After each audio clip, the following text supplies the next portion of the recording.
That's his job.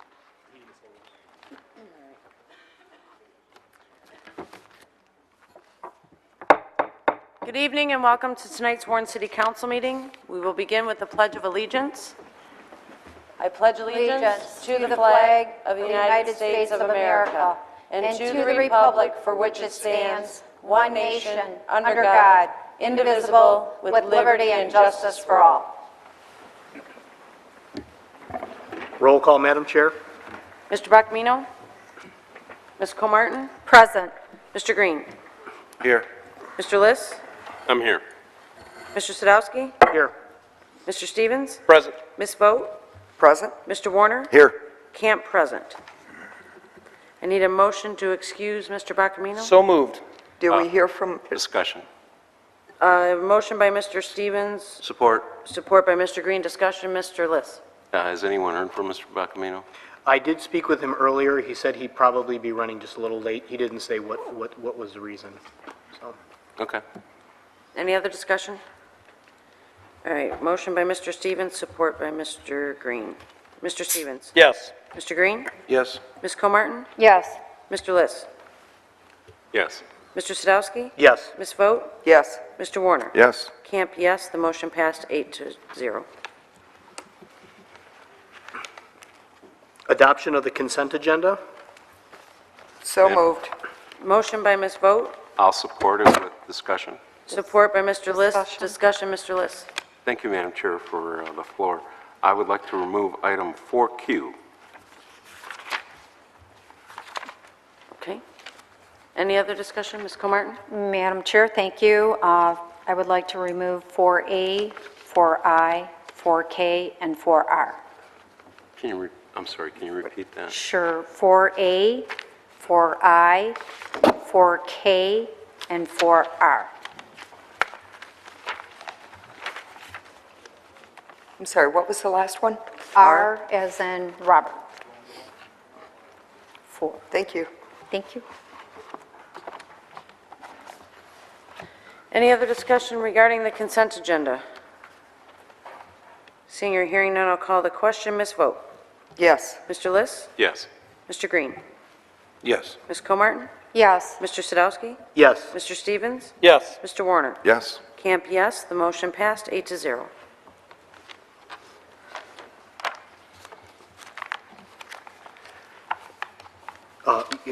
I'm sorry, Madam Chair. I did have one correction on the consent agenda.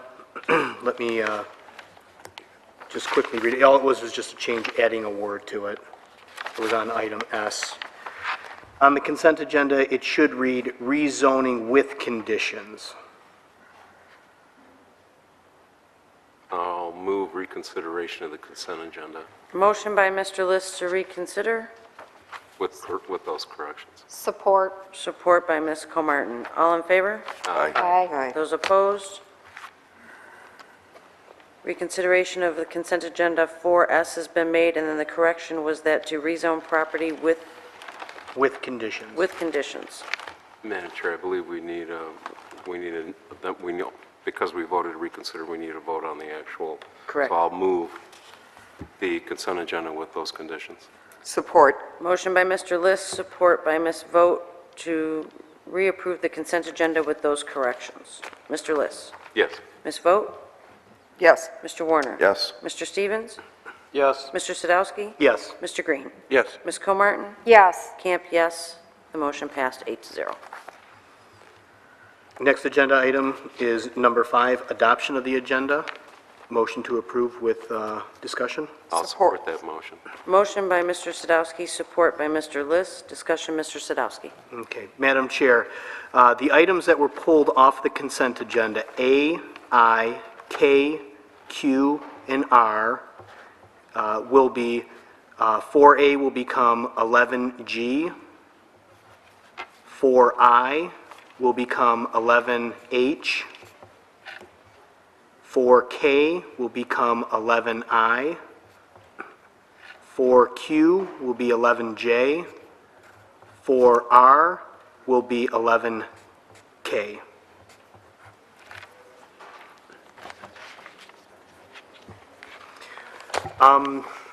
There was also a request from the mayor. The mayor has asked that we add an item to the agenda.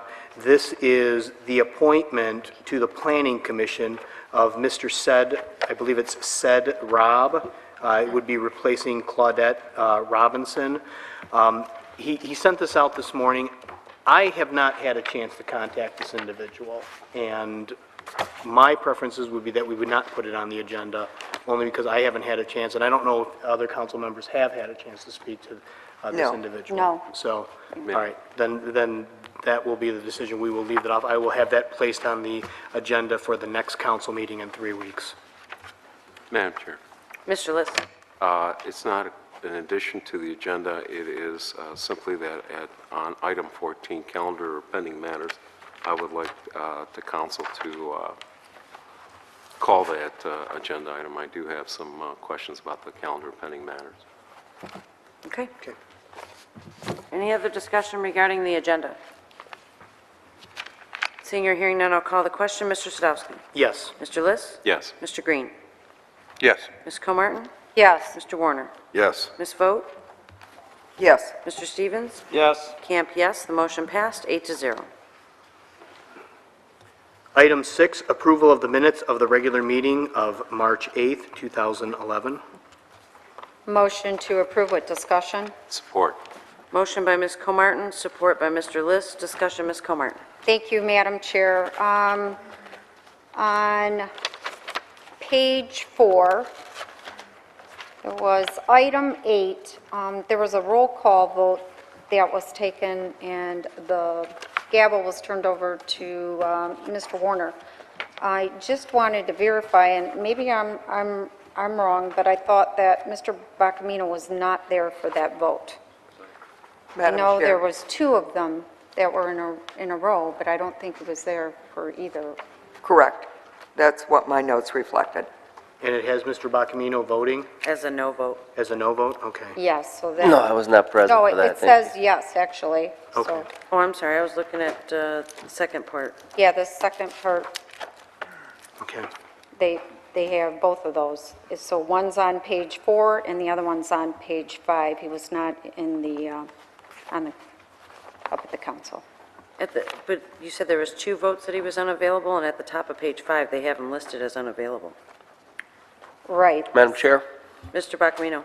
thank you. The first roll vote, I was not present, and then we did a revote for some reason I recall, and I was present for the second the vote. But I think the vote Ms. Kumar's talking about, that one was taken care of, and I was out of the, I did not vote on that issue. Okay, Thank you. Okay, thank you. Any further comments regarding the minutes? Yes, one other one, Madam Chair, page 13. And it's paragraph 4, says, right just a little before the middle of the page on paragraph 4, down on page 13, it's state law supersedes city law instead of supersedes. That's it. Thank you, Madam Chair. Okay, at this time, I'm going to ask that a motion be made to excuse myself from the approval of the minutes and the fact that I was not in attendance of this meeting. Motion to excuse President Camp. Support. Motion by Mr. Warner, support by Ms. Vogt. Mr. Warner. Yes. Ms. Vogt. Yes. Mr. Stevens. Yes. Mr. Sadowski. Yes. Mr. Liss. Yes. Mr. Green. Yes. Ms. Comartin. Yes. Mr. Bacamino. Yes. I've been excused from voting on the approval of the minutes by a vote of 8-0. If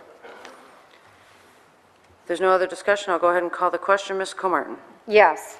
Mr. Liss. Yes. Mr. Sadowski. Yes. Mr. Stevens. Yes. Ms. Vogt. Yes, with the changes mentioned by Ms. Comartin. Mr. Warner. Yes. Mr. Bacamino. Yes. Mr. Green. Yes. Minutes have been approved by 8-0.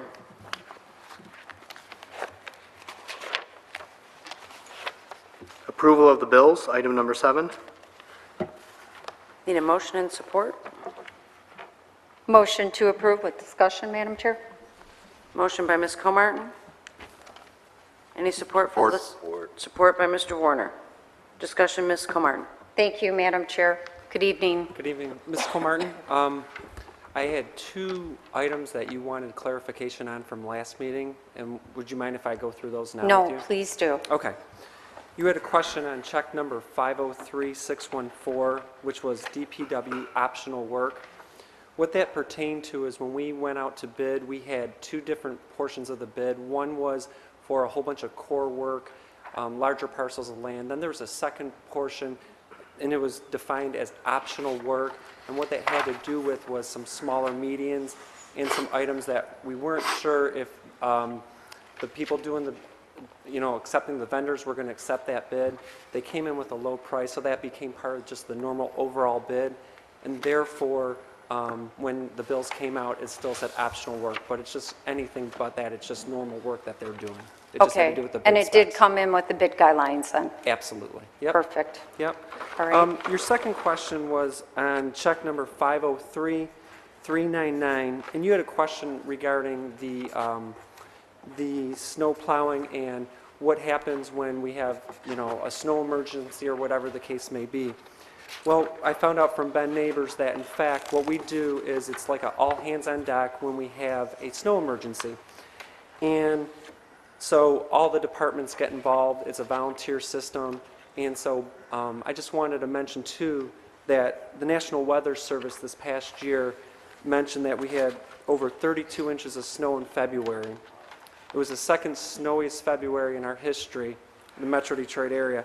The biggest snow was in 1908. So therefore, this was the snowiest February in the history of Warren. And the reason why I'm bringing that up is I just wanted to give a shout out to Ben and all the men and women that were working on our roads in that month of February. I thought they did a fantastic job clearing our streets, making sure that our citizens were safe, and that our citizens had access to the roads, and that also our public safety, like police and fire, had access to the roads. So I just wanted to give all those men and women a shout out for all the good work they did. I know Mr. Stevens, he does that work in Southfield, and I know it's a lot of hard work, and I just want to say thanks to everybody. Yep, thank you very much. I know that, all the calls that we got, he was very diligent in dealing with the situations that we had in certain neighborhoods, and he was trying to handle the majors first and then, deal with some of the side streets. And we just had so much come down at one time that it was, it was difficult to handle everything all at once.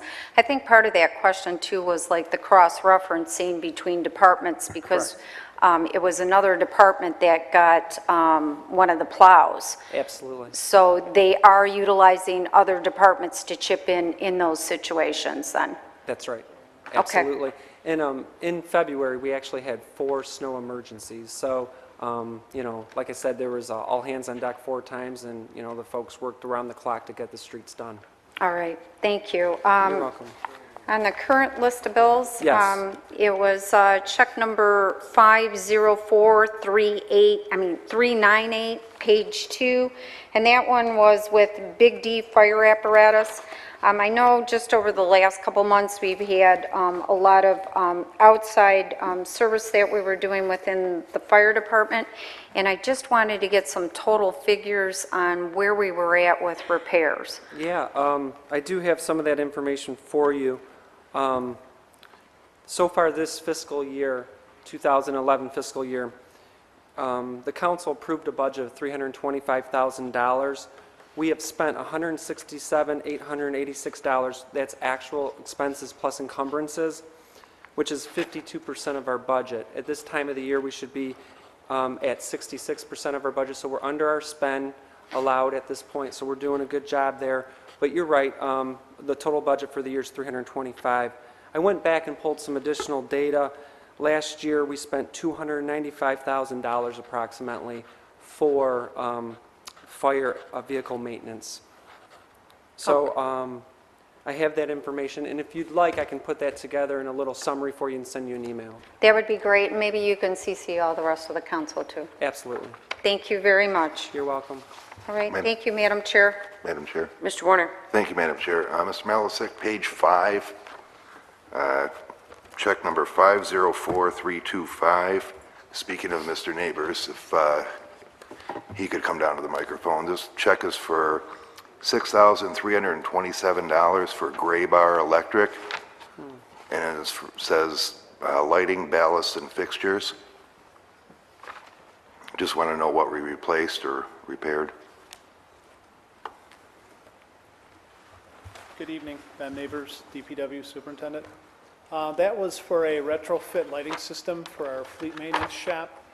The front half of our shop is the oldest section of the building, and it was very underlit.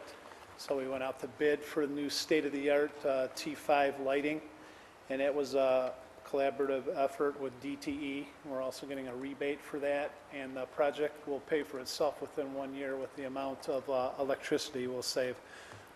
Project was just completed. We did all the installation in-house by ourselves, and we've more than doubled the light output in there for our mechanics. We had 3 different old styles of lighting, fluorescent, metal halide, and mercury vapor, and also sodium, and they were 400-watt big energy users. And I had been working with Bill in the past through the mayor's office. He's also doing a lighting package throughout the city. We're trying to save money, so I talked to a couple different lighting companies and got a plan together on what we were looking to do, and then DTE was offering a rebate, but it had expired for the year before, so I waited for this year, and we purchased the lights, and we're going to get approximately $1,500 back of that. And the electricity alone will pay for the project within 1 year, so it was kind of a win-win all the way around. And we were approximately, the lighting value in our shop in the back was 19 luminaires, and now we're at 40, so we more than doubled the lighting. It was so bad in there before, the mechanics were, you couldn't even see what you were doing. So, yeah, it's night and day difference, and if any of you, we welcome you to come on down and take a look at it. Yeah, I was going to say, I'd like to come State-of-the-art down and check it lighting, out. it's very nice. So half of our shop has been retrofit, and if money permits, maybe next year now.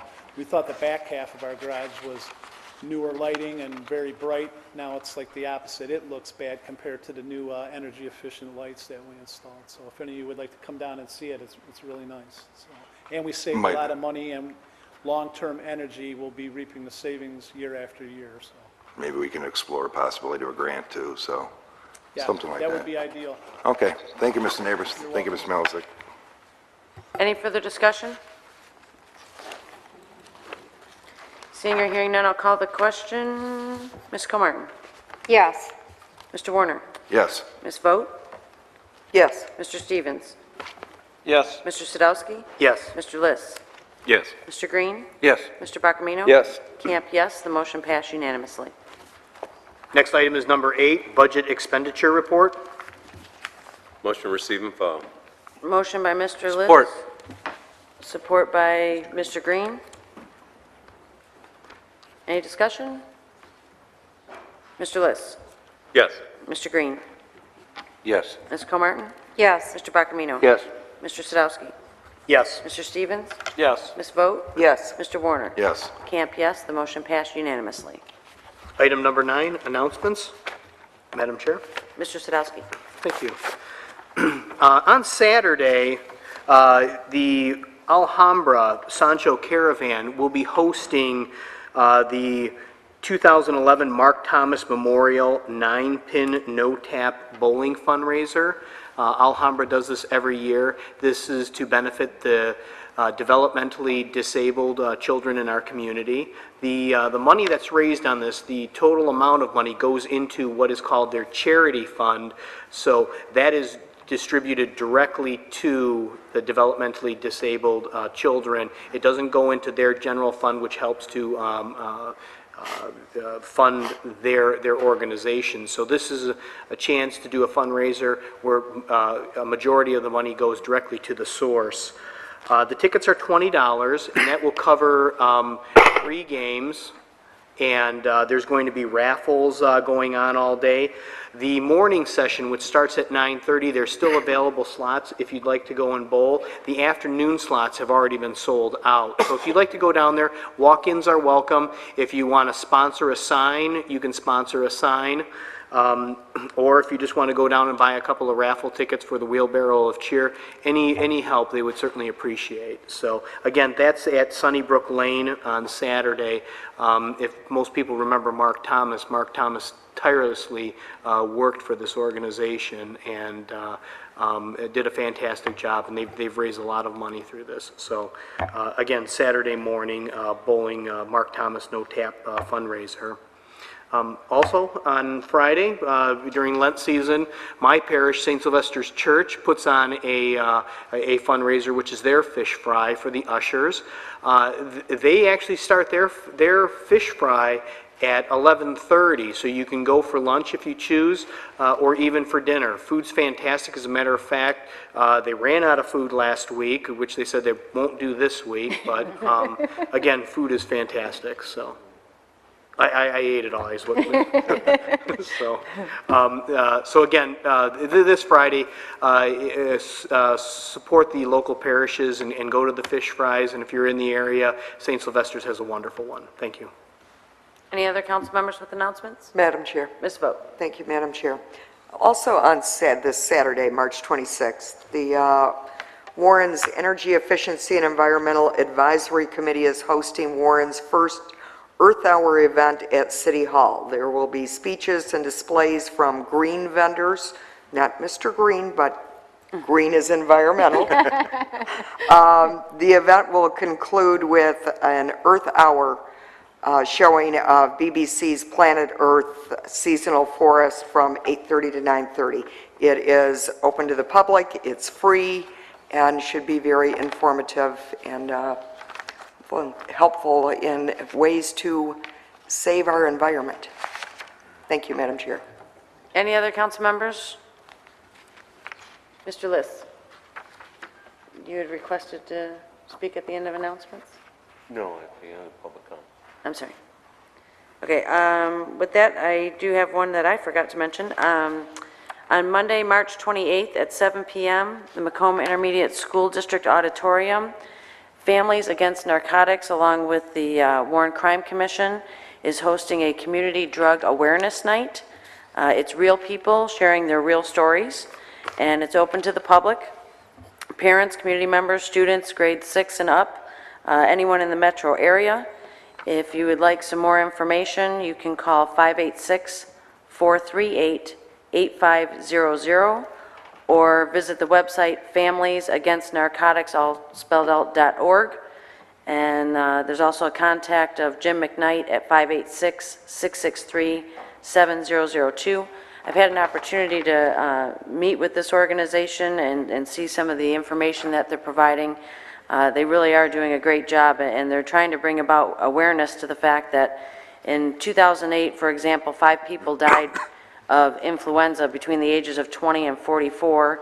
8 people died of diabetes in that age range, but 55 died due to heroin-related drug overdoses in Macomb County alone. So, you know, our at-risk age is 18 to 25, and unfortunately the lower age there is gradually creeping even lower into our middle schools and elementary schools. So for parents or other community members that are interested, they have a wealth of information, and just really hearing some of the stories from people that have dealt with these addictions themselves personally, some of them high school students.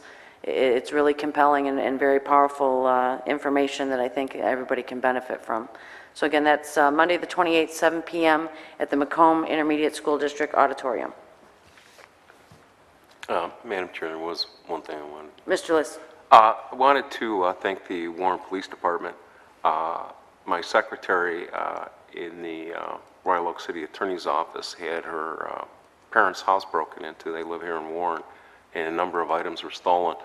The break-in occurred last year, and the Warren Police Department retrieved some of the stolen items and was finally able to contact them, and it looks like they're going to get a lot of the family heirlooms back, including some of the memorabilia from her father, who passed away before her brother's wedding. So there's a lot of important stuff there. So I'd like to thank the Warren Police for a job well done. Thank you very much. Next agenda item? The next agenda item is number 10, presentation by Turning Point regarding Sexual Awareness Month.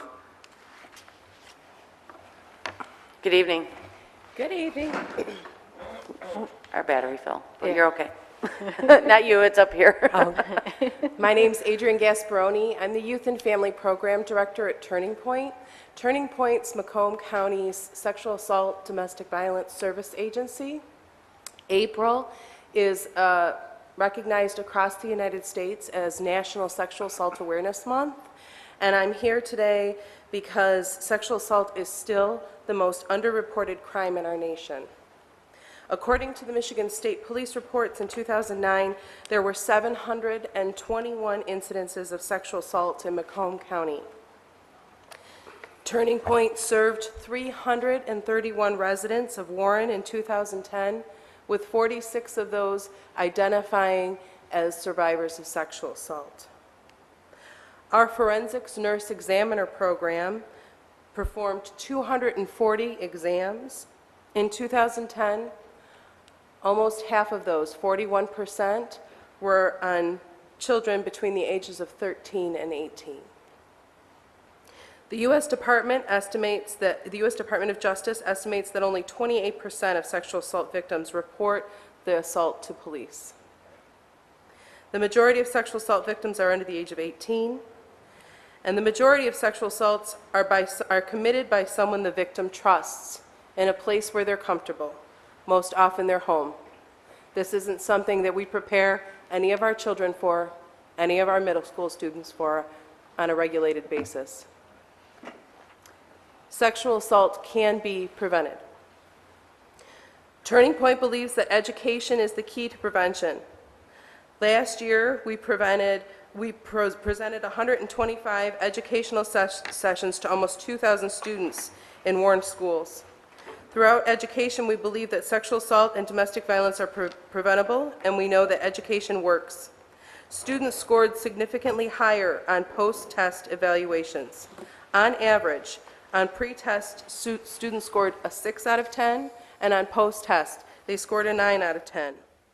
Through Turning Point's prevention program, students are learning that abuse is never the survivor's fault. They're learning skills to develop equal and respecting relationships. They're learning how to be a responsible bystander and how to help a friend. As community members, we can support those efforts by educating the children in our lives about equal and respecting relationships. We educate ourselves about the myths and facts about sexual assault and speak up when someone is victim blaming, or take action if we witness harassment or abuse. Sexual assault is preventable if we as a community decide it's a priority. I would like to invite my public officials to wear a green ribbon for at least one day this month to raise awareness about the impact of sexual assault on families, individuals, and the community, and that it's preventable. I'd like to thank other members of the community who volunteer at Turning Point and donate to Turning Point. It will take the active involvement from an entire community to end sexual assault. Finally, thank you to our City Council for including Turning Point in the Community Development Block Grants, as this program helps to support crisis and emergency services for our residents. I'm going to be handing you out the green ribbons, and I also wanted to announce that on April 28th, we're going to be hosting a Take Back the Night event at the Roseville Community Center. And here's some information.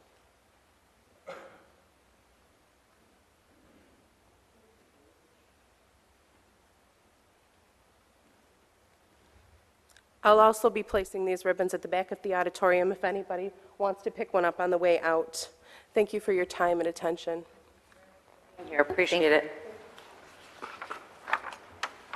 Our next agenda item is 11A, consideration and adoption of a resolution to adopt amendments to the 2010-2011 City of Warren Housing and Community Development Action Plan, CDBG budget. So moved. Support. Motion by, I'm sorry, Mr. Green? Or do I have it backwards? Okay, motion by Mr. Green, support by Mr. Stevens. Any discussion? Madam Chair, Ms. Comartin? good evening. I see Mrs. Burgess.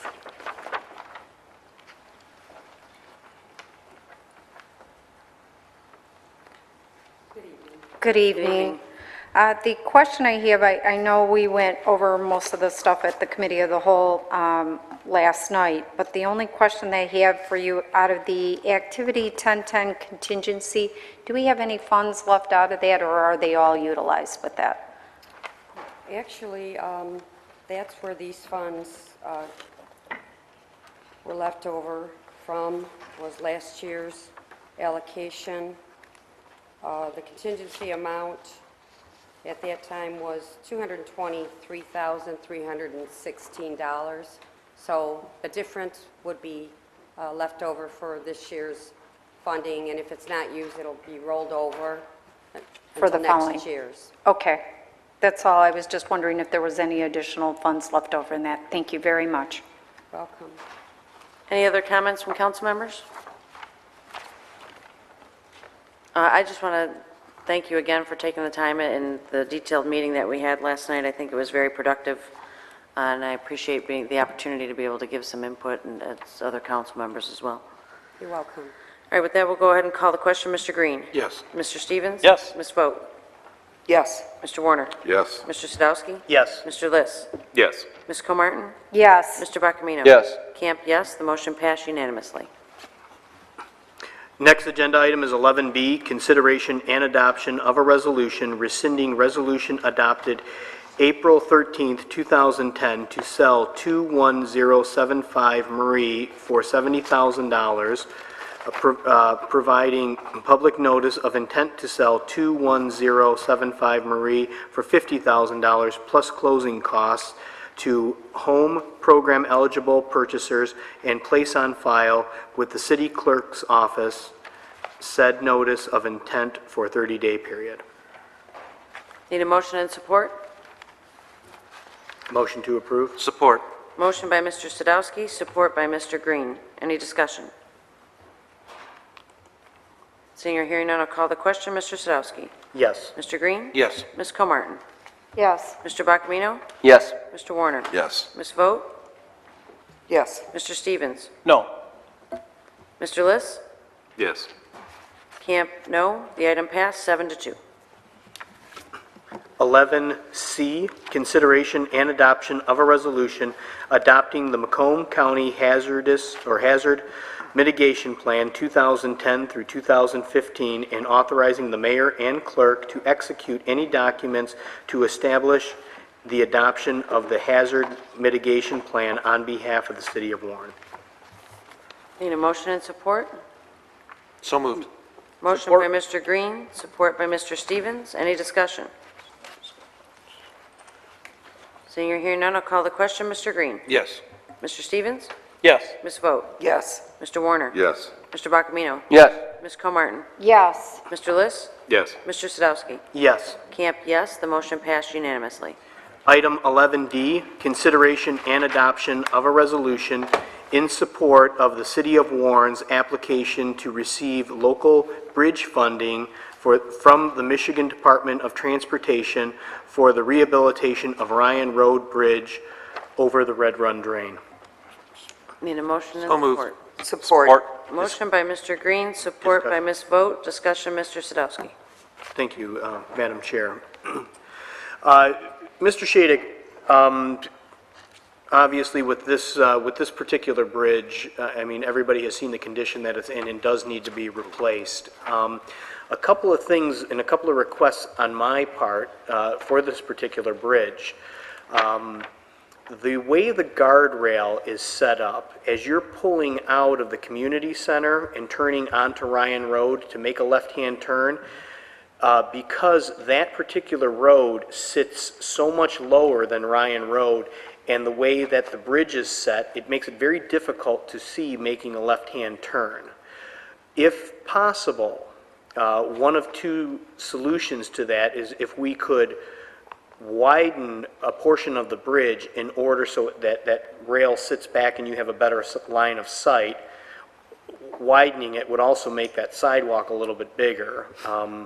It's difficult for two people almost to walk shoulder to shoulder on it. can't Yeah. walk shoulder to shoulder. And even someone on a bike, I mean, someone ultimately has to step into Ryan Road, or, you know, there has to be some kind of dance that goes on before the people cross. That would be, or if you want to have a guardrail up there that has less of an obstruction. Any of those suggestions, because it is, if you haven't gone out there, or don't take that as a regular route, I mean, I know you live on the other side, and it is very difficult to see coming out. But again, also, that sidewalk, and I haven't paid attention to the other ones in Warren, but this is one that I actually travel over with my bike. It is, I think, woefully small. All right, we'll note those concerns, Councilman. I would note that we are asking for rehab money and not replacement money under this program, which is a little bit easier for us to get and to qualify for. Total bridge replacement would be several $1 million there, and we're asking for a couple $100,000 just to fix the sidewalk that's there and to fix the expansion joints that are blown out. So we'll take that in consideration when we do the plans for it, though, especially the site distance issue. Okay, All right? very good. When would that construction start? Well, the application is for money that would be available in 2014. Okay, If the city gets approved at the end of this year, we could pre-build that and just get reimbursed in 2014 from the feds. And that would be our plan because of the condition. okay. I'll put you on the spot, and I know this is just going off subject a little bit. Last year, when we did 14 Mile Road, why did we not replace the bridge over there at the same time? Again, there's two different pots of money. The 14-mile road rehabilitation was an ERA project, I believe, through the county road commission, now the Department of Roads. And then this, the bridge replacement they're doing this year is from the same pot of money that we're applying for. So they're two different funding cycles, two different pots of money. Now, are they going to completely replace that bridge? Or are they just, are they just doing some refurbishing on it? They're tearing off the entire deck Okay. and replacing that. They're saving the base of the bridge, but the whole top's coming off. So similar to what they're doing over 696? Yes, very similar. And how long will that project take? They should be done by July 1st in there. It's April 1st to July 1st, that construction. Okay, yeah, because I know that, you know, talking with Art Van, with Champions Gym over there, I mean, last year really put a hamper on their businesses, and, you know, to have this again, because they're going to actually, in this case, from what you're saying, they're going to physically close the road, so it's, you know, it's destination again shopping. Yeah, it's similar in construct to what they did over by the golf course 2 years ago, where they had to close it for a period of time to replace the entire deck and all the girders. And that took a ridiculous amount. That bridge was closed for more than just a few months, the one over, and that's what I'm more concerned about, because that was closed, it was almost 6 months, if not longer. Yeah, the actual closure was twice what this one will be. It was much larger bridge, different construction, bigger project. Okay, all right, we'll go back to the original subject, so thank you, Mr. Shadid. You're welcome. Madam Chair. Mr. Kumar? Thank you, Madam Chair. Good evening, Mr. Shadid. Good evening. Just a question for you in regards to safety and protection, shielding, anything special that we're going to use to block off the walkway area and that? Bless you. Okay, sure. Councilwoman, are you talking during construction or Yes, currently? well, actually, right now, under some of the deterioration, there have been some kids hanging around in the area. I just got some calls today on that. I believe the west side of the bridge, I don't know, Mr. Neighbors, Yeah, the west side is closed on both sides. is closed Yeah. due to some difficulties for pedestrians there. The east side, we're going to try and maintain as best we can, but there is a good chance that that may be closed later this spring as well. Okay, are we just going to use the orange caution? Any- We had intended to post it as, you know, as sidewalk closed, warning everybody not to travel there.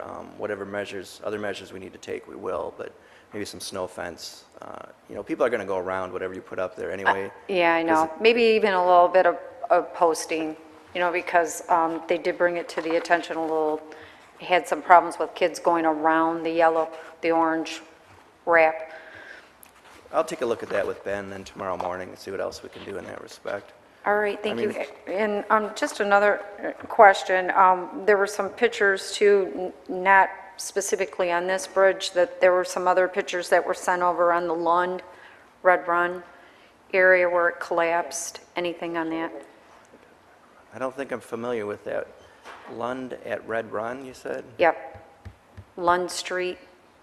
I haven't seen those pictures. If you wouldn't mind forwarding to my office tomorrow, I'd appreciate that. All right, no problem. Thank you. Thank you. Madam Chair? Mr. Green? Thank you, Madam Chair. Mr. Shady, good evening. So this is going to be, the sidewalk is going to be closed for a couple years? Well, I think especially the west side probably, and if you'll Okay. notice that there's no continuing sidewalk south of that, across that residential property that goes south to Chicago Road. The east side has continuous sidewalk all the way from Chicago up to the street that Councilman Sadowski was talking about Right. there. So I would anticipate leaving that one side closed. Okay. There's I mean, nothing I that, just know, I mean, there's a lot of pedestrian traffic, there's a lot of kids on bicycles, and chiming in with what Councilman Sadowski said, making it wider, if at all possible in the future, would be great, because you see the kids on bicycles or parents with kids following on bicycles, it's scary. So anything we can do in that regard, and anything we can do to secure the west side, maybe this would be well, continuing the conversation, maybe this be a conversation for Macomb County with the signals. So if people are going to want to cross pedestrian traffic in the summer, bicycles, walkers, to get across to the east side, that the light that's blinking at Chicago and Ryan, maybe we should see if that can be turned on. I think you're right in that respect. That would certainly ease some of that traffic. Well, it's going to ease the traffic, but it's going to make it easier for pedestrians to cross. The pedestrian traffic, Right. yes. Okay. Thank you, Madam Chair. If I may, Mr. Shagan, I realize that there's not much, if anything, that you can do on this situation, but just to further those concerns, because turning the light back on in Chicago, it does alleviate it. My concern is that I see a lot of, my son is in middle school, and a lot of his friends live in that neighborhood off of Dawson. And they're coming out Dawson, and they're either, going around the fence. And I mean, as a parent, I tell them, look, you need to really cross at the light and try, but they don't want to walk back up to 14 Mile to cross at that light to come back down on the east side to then cross over at Chicago, which, I realize would be the proper thing to do, but trying to get them to do it, especially when they're not supervised, is very unlikely. I see kids stepping into Ryan Road all the time. So I don't know, I mean, is there any kind of temporary situation until we get a full construction that we can do to provide some kind of crossing on the west side of Red Run? Sure. I mean, at Dawson, we could put up a temporary signal and encourage and stripe it for pedestrian, traffic so that they are encouraged to use that east side. That's something we could certainly do. I hate to snarl up the traffic, but I definitely see that as a very large potential, especially as the summer months come or the nicer weather come. I mean, I can name 5 kids off the top of my head that are constantly going back and forth through there, and I don't want them to revert to crossing through people's yards by the creek or anything like that. I think there's a hazard. You got the creek on the one side, and then you got the roadway on the other. I think there's a hazard on both ends there. The other somewhat cheaper alternative would be to close a lane on each side of the bridge and force traffic just into the 2 lanes that are there and allow pedestrians to use the outside lane for traversing that obstacle. So I'm glad you mentioned that, because that's actually what I was going to suggest, but then I thought people would be upset. They will be. They absolutely will be if we do that. But it is an option, and we'll have to look at that for safety issues. Maybe just on the westbound side, because the eastbound doesn't seem to be as bad. I mean, there doesn't be as much of an issue, but anyway, that's my point. Mr. Sadowski? Well, I was just going to caution everybody with closing that lane. If anybody's been on Ryan Road between 13 and 14 Mile Road during rush hour, I mean, traffic really comes down to a screeching halt, and closing that lane for that, boy, I don't know, that's, I don't think that's probably a wise decision, but, we can discuss the traffic situation on Ryan Road, because I have some comments on that, but we can do that on another evening. All right, any other comments from council members? Madam Chair. Mr. Warner and then Mr. List. Thank you, Madam Chair. Mr. Shadix, when is this due to be shut down? It Well, is the- currently. One side of the bridge is closed right now for pedestrian traffic, and that would be the west side. Okay, so anyone looking to do a shortcut now that the bridge at 14 Mile and Mound is going to be shut down and want to swing south on Ryan, and bad idea. Okay, thank you. Well, I'd clarify that there's 5 lanes of traffic across the bridge. And I would also note to everybody that's listening, there's no capacity issue with the bridge. We have problems with the sidewalk, coming apart on us. There's an alkali silica reaction that's going on, and then there's problems with the abutments falling apart outside of the decking. But the decking is solid, the girders are solid, the foundation is solid. It's a problem with the exposed concrete and the guardrails that we need to fix out there. Okay, thank you. Mr. List? Thank you, Madam Chair.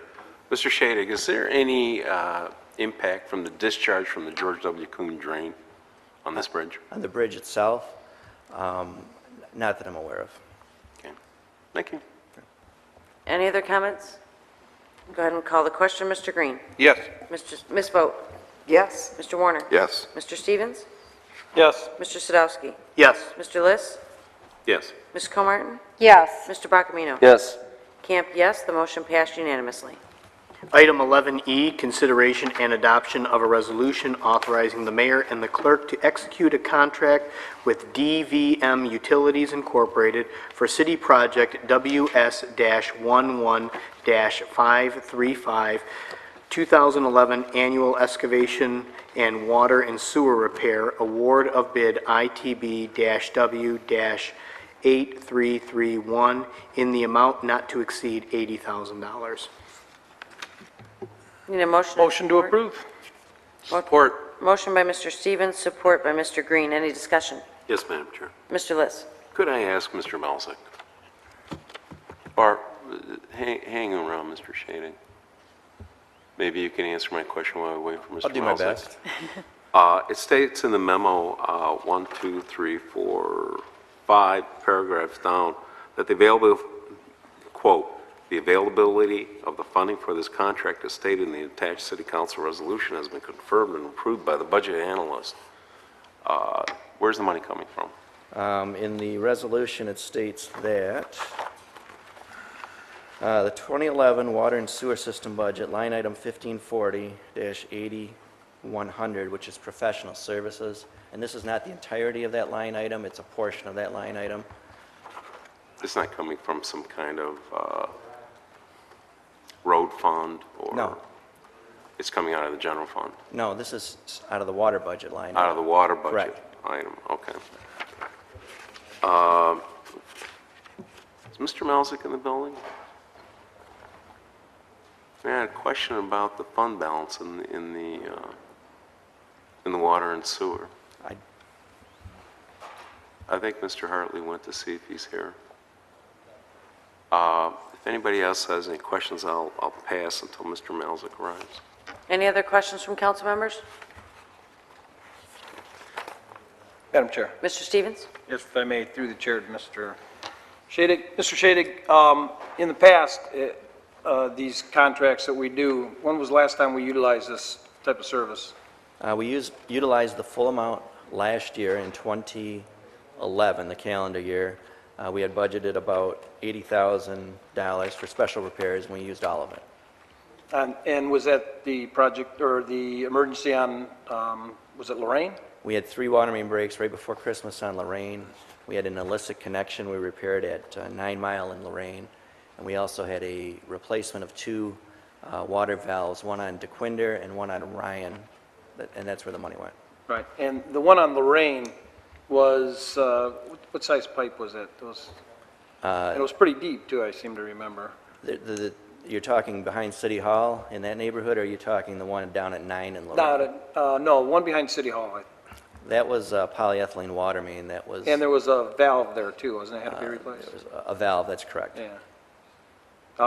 And that was a pretty deep one, right? I think it was standard depth there, Councilman. Oh, was I don't it? think it was overly deep.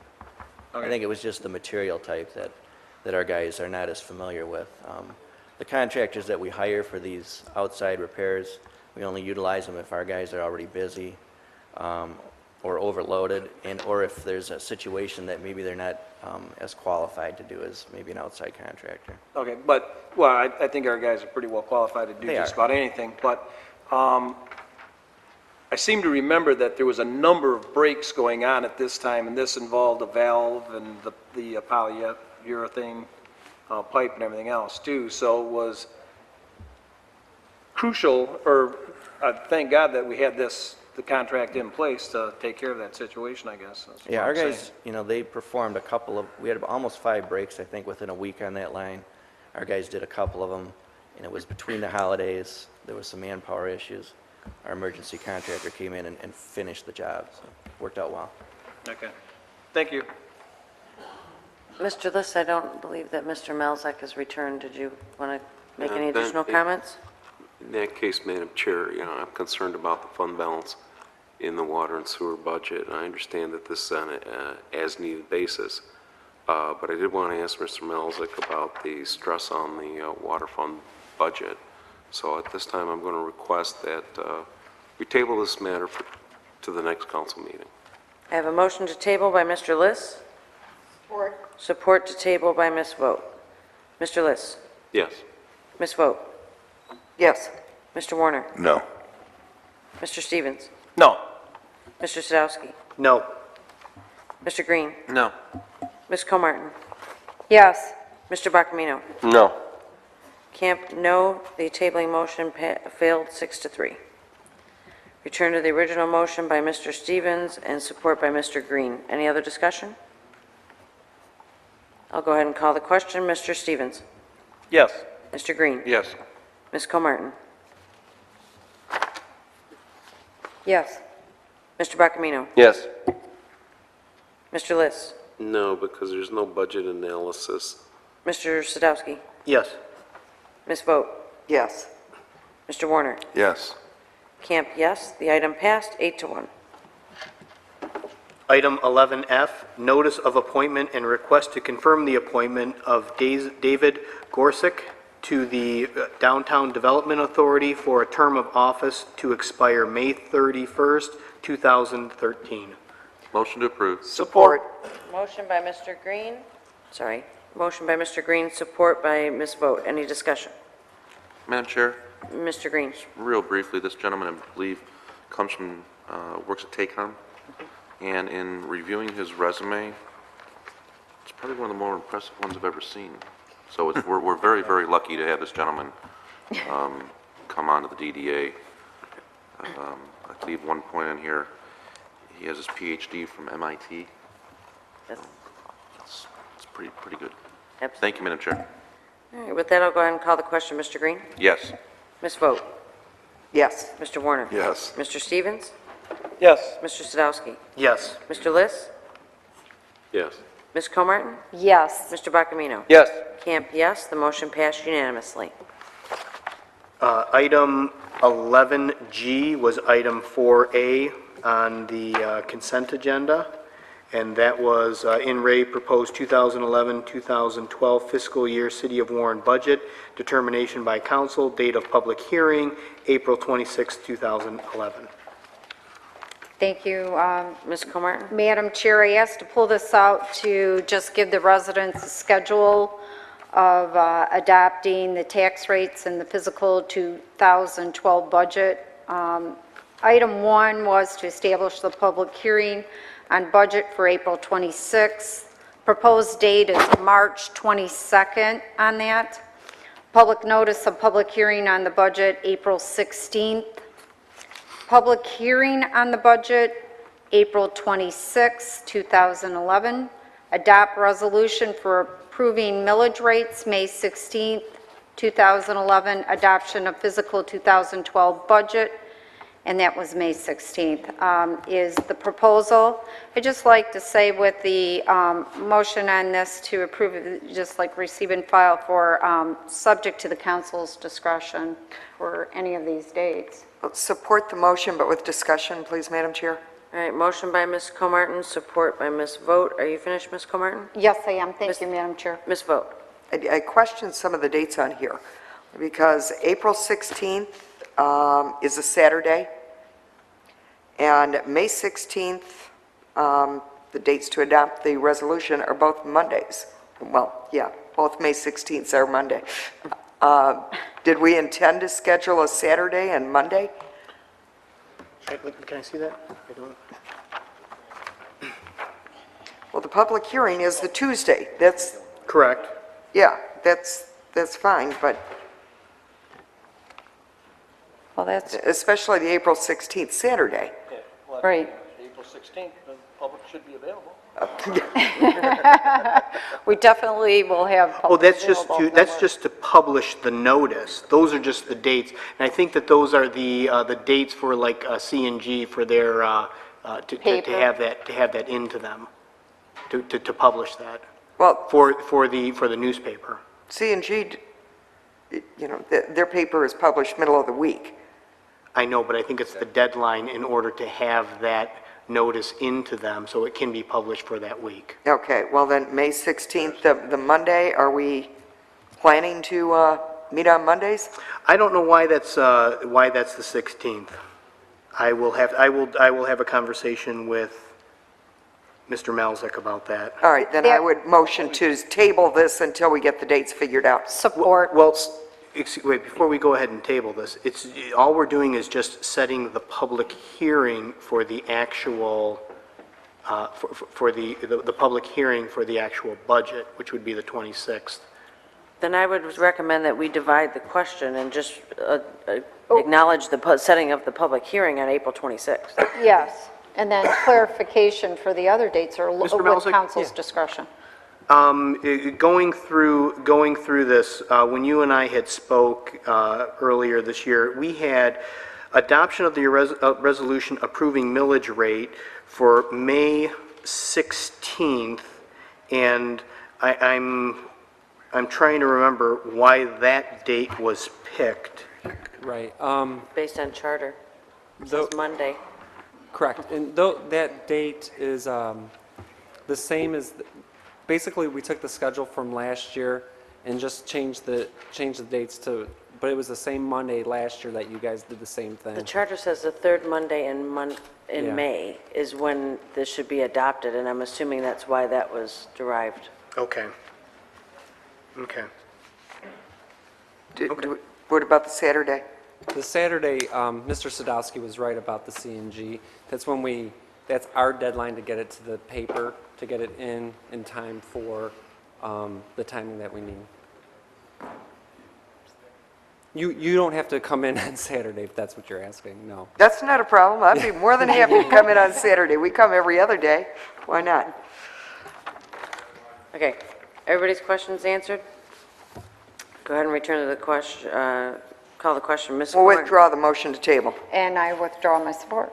Okay, well, I'm going to the motion of approval with the at council's discretion amendment, correct? Yes, that's correct. Ms. Comartin? Yes. Ms. Vogt? Yes. Mr. Warner? Yes. Mr. Stevens? Yes. Mr. Sadowski? Yes. Mr. List?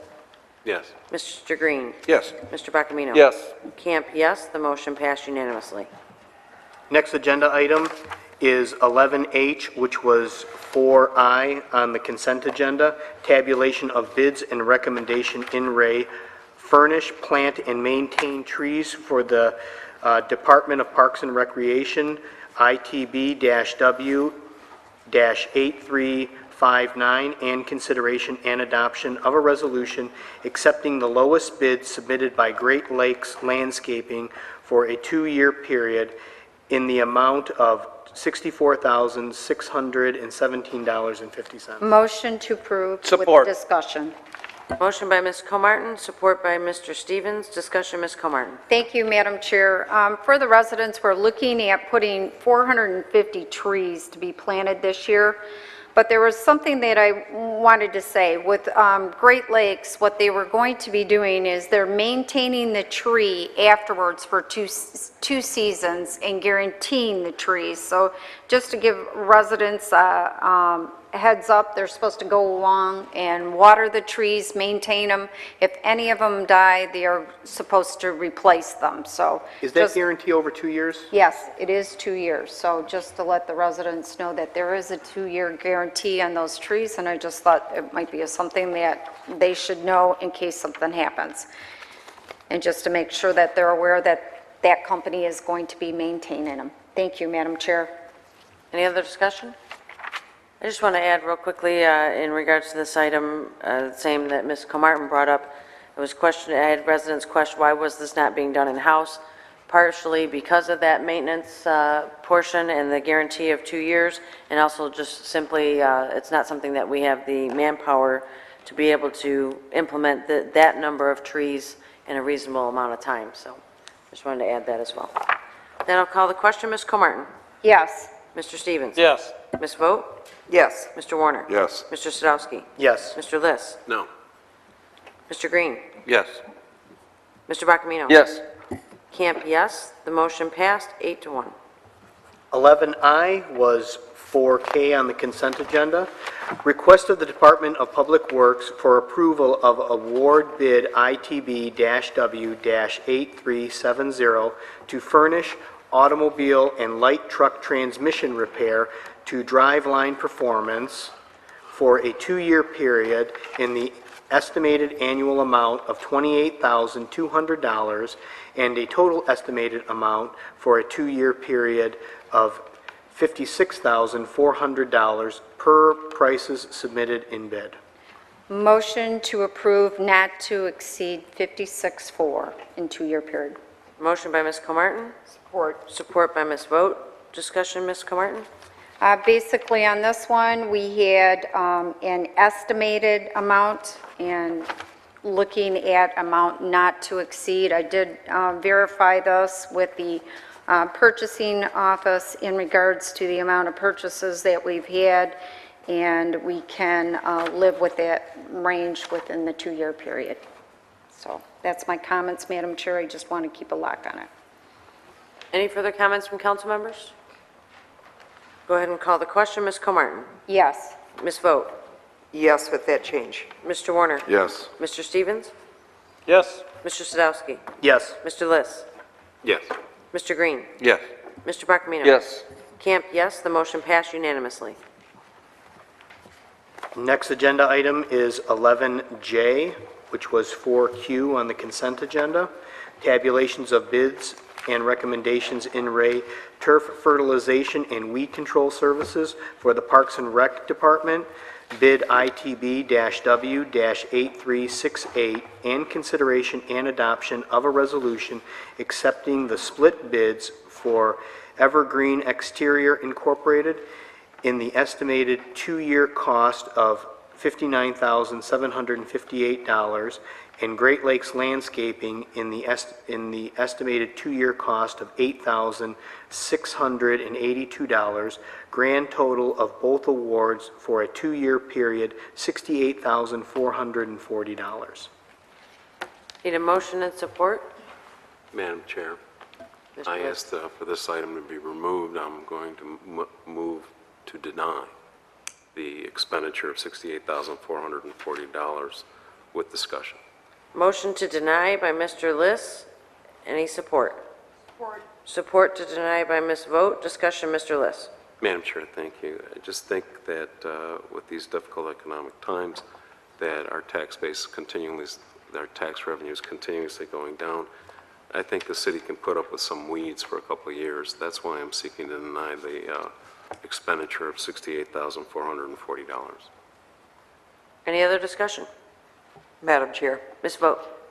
I think that our parks personnel can handle taking care of the weeds for a year, see where we can get. So I concur with Mr. Liss. Any other? Madam Chair? Mr. Sadowski? I'm not sure if the city of Warren is licensed. There's some pretty strict requirements on there. We may at one time had been licensed to do that. I don't know if we are now to spread fertilizer down, so. I think we can do without the fertilizer, then the weeds won't grow quite so fast.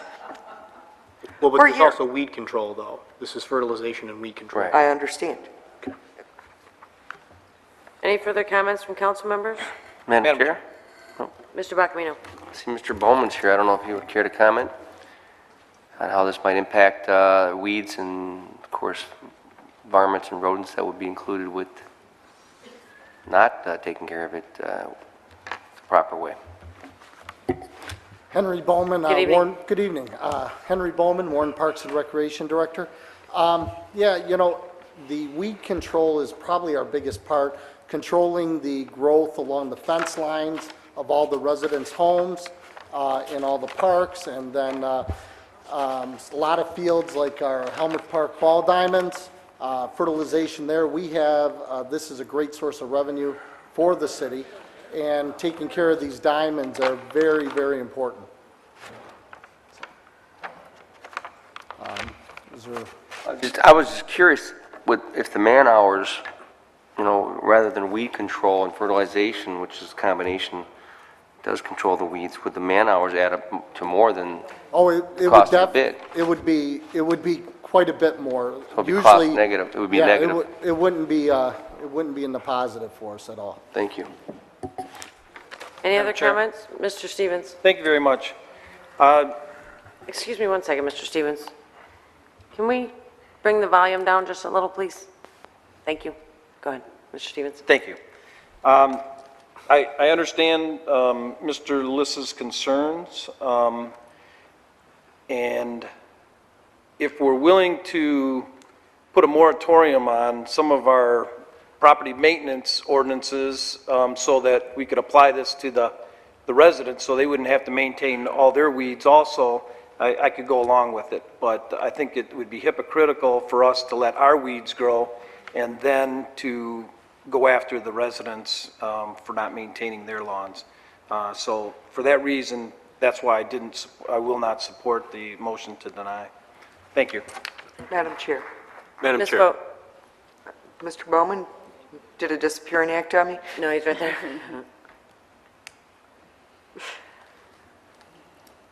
Okay, Mr. Bowman, we've had a lot of complaints about the parks not being properly maintained. And we've always had the turf fertilization and weed control, right? Yeah, we absolutely have had turf fertilization and weed control.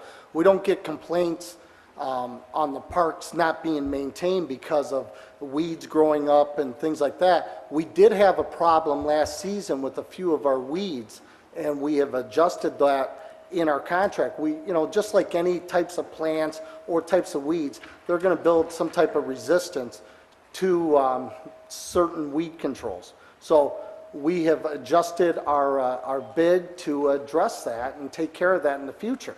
We are very active trying to working very hard to keep our parks clean, working very hard to keep the graffiti down, and working very hard to get the weeds down. Is this fertilization and weed control environmentally friendly, environmentally safe? Well, we turned over our weed control and our fertilization information over to the SACWA, which is South Oakland. The actual acronym, it's the SACWA. It controls. It's about the water quality in our tri-county area with the. And they came back to us, did not give us any concerns about it. Is everything perfect in there? You know, I don't, you know, I can't answer that question, but is it 100% organic? No. I mean, we have children, hopefully, playing in these parks. I know we have some night people who frequent our parks. I know Mr. McDaniel has worked very hard to try to help keep the park safe. I don't know, this isn't something that our employees could take care of, huh? We would have to go through extensive, you know, training on this, probably purchasing equipment to apply the chemicals themselves, and we are operating with a very limited amount of staffing. I would prefer to keep them on. Our staffing spends a lot of time on repairs and maintenance in the parks. I don't know, I've just got some reservations about this one, Mr. Bowman. Usually I support your proposals and what have you, but I think there's probably a better way. Again, you put down the fertilizer, not only does the grass grow, so do the weeds. I mean, it says fertilizer and weed control services, but I don't know. Well, in a lot of fertilizer, it does also, it works together with a weed control and a fertilizer built into the same. Okay. How detrimental would it be to save this almost $80,000 to not do it for 1 year? Well, I think we would be fighting, we would be in a losing battle because weeds are going to come up. We would have a serious problem at our ball diamonds. We're going to have a serious problem at our soccer fields. We're going to all have phone calls from all the neighbors surrounding all the parks because of all the weeds growing up in the fence line. We'll definitely hear about it. This is something that needs to be done. All right, so will you guarantee for me that we won't hear from neighbors that weeds are crawling up the fences? I will guarantee to you that we will do everything we can to keep the parks in fantastic shape. So, can I guarantee that a weed won't become resistance along a fence line? No, I can't do that. Okay. But I can tell you we're going to work our tail off to make sure that our residents are getting the best possible service. All right, can you guarantee for me that your employees will not be parking on sidewalks anymore? Yeah, you know, on that situation, Councilwoman, that's a supervisor that's in a park supervising people that was doing lines in the park, doing the soccer lines. And he merely got out of the car to go check this out. I have also told him at this point that that vehicle, you should park on the street when it's that close. But there's going to be times when he will be driving in the park to check it out. In that situation, he was parked on asphalt. Those asphalt pads are plowed with trucks every single day in the wintertime. So you won't tell me that your employees won't park on the sidewalk anymore? What I'm telling you, Councilwoman, is that this employee wasn't parking on the sidewalk, he was supervising employees. And I have instructed all our employees that if they are near a parking lot, if they are near the street, park in there first. But if they're in a park or whatever, if there's some place where they need to drive onto, that's fine. All right, my understanding in this particular instance was there was street parking very close. That's what I just said. Yeah, So, but your employee chose to... Right, and I did have a discussion with that employee, and I did instruct him to make sure he parks in the street when street parking is available, park in the parking lot when that is available. That shouldn't have happened there. That was what? That shouldn't have happened. No, it shouldn't have happened. Right. And I'm just wanting you to tell me it won't happen again. That will not happen again. Very good. All right. Mr. Lewis, I'm going to withdraw my support on your motion to deny. Before you do that, can I Okay. ask some questions? I'll yield the floor. Okay, so you're keeping your support to deny in place? Ms. Vogt? Thank you. Mr. Liss? Mr. Bowman, property maintenance code or property maintenance ordinance requires that the weeds and lawn cut down less than 6 inches. Yes? Okay. And we cut the lawns down to less than 6 inches, right? In a lot of cases, yes. In all cases, In all yes. cases, I mean, if we're going to pick on residents to maintain their lawns 6 inches or less, we do the same, right? Yes, sir. Okay. So any of these weeds will be cut down to less than 6 inches? These weeds will be cut down. Okay. And maintained. With or without weed killer? Weed killer would help to do our jobs a little bit better. All the parks are contracted out. This trimming along the fence lines was not part of the bid. But the weeds will be cut down to less than 6 inches with or without the weed killer? They would have to be, but we may have to hire more people to do it. Well, you do have lawn cutting services, right? Yes, but this was not part of the bid. They No, I were understand. informed. But we do have lawn cutting services. Yes, sir. Okay.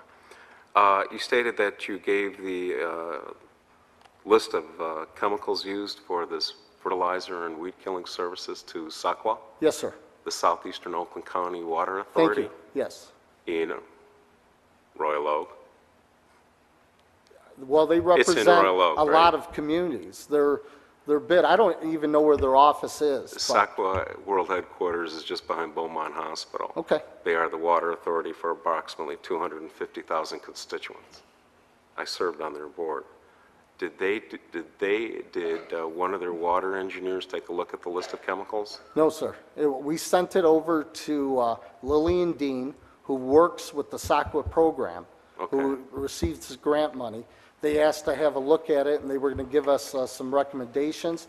I did not follow up with her, but she also did not give me any negative responses back. You didn't hear back from her? No. Okay.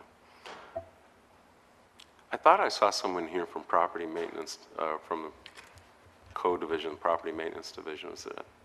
Are they still here? No. In that case, Madam Chair, I yield the floor. Thank you. Madam Chair. Mr. Stevens? Thank you very much.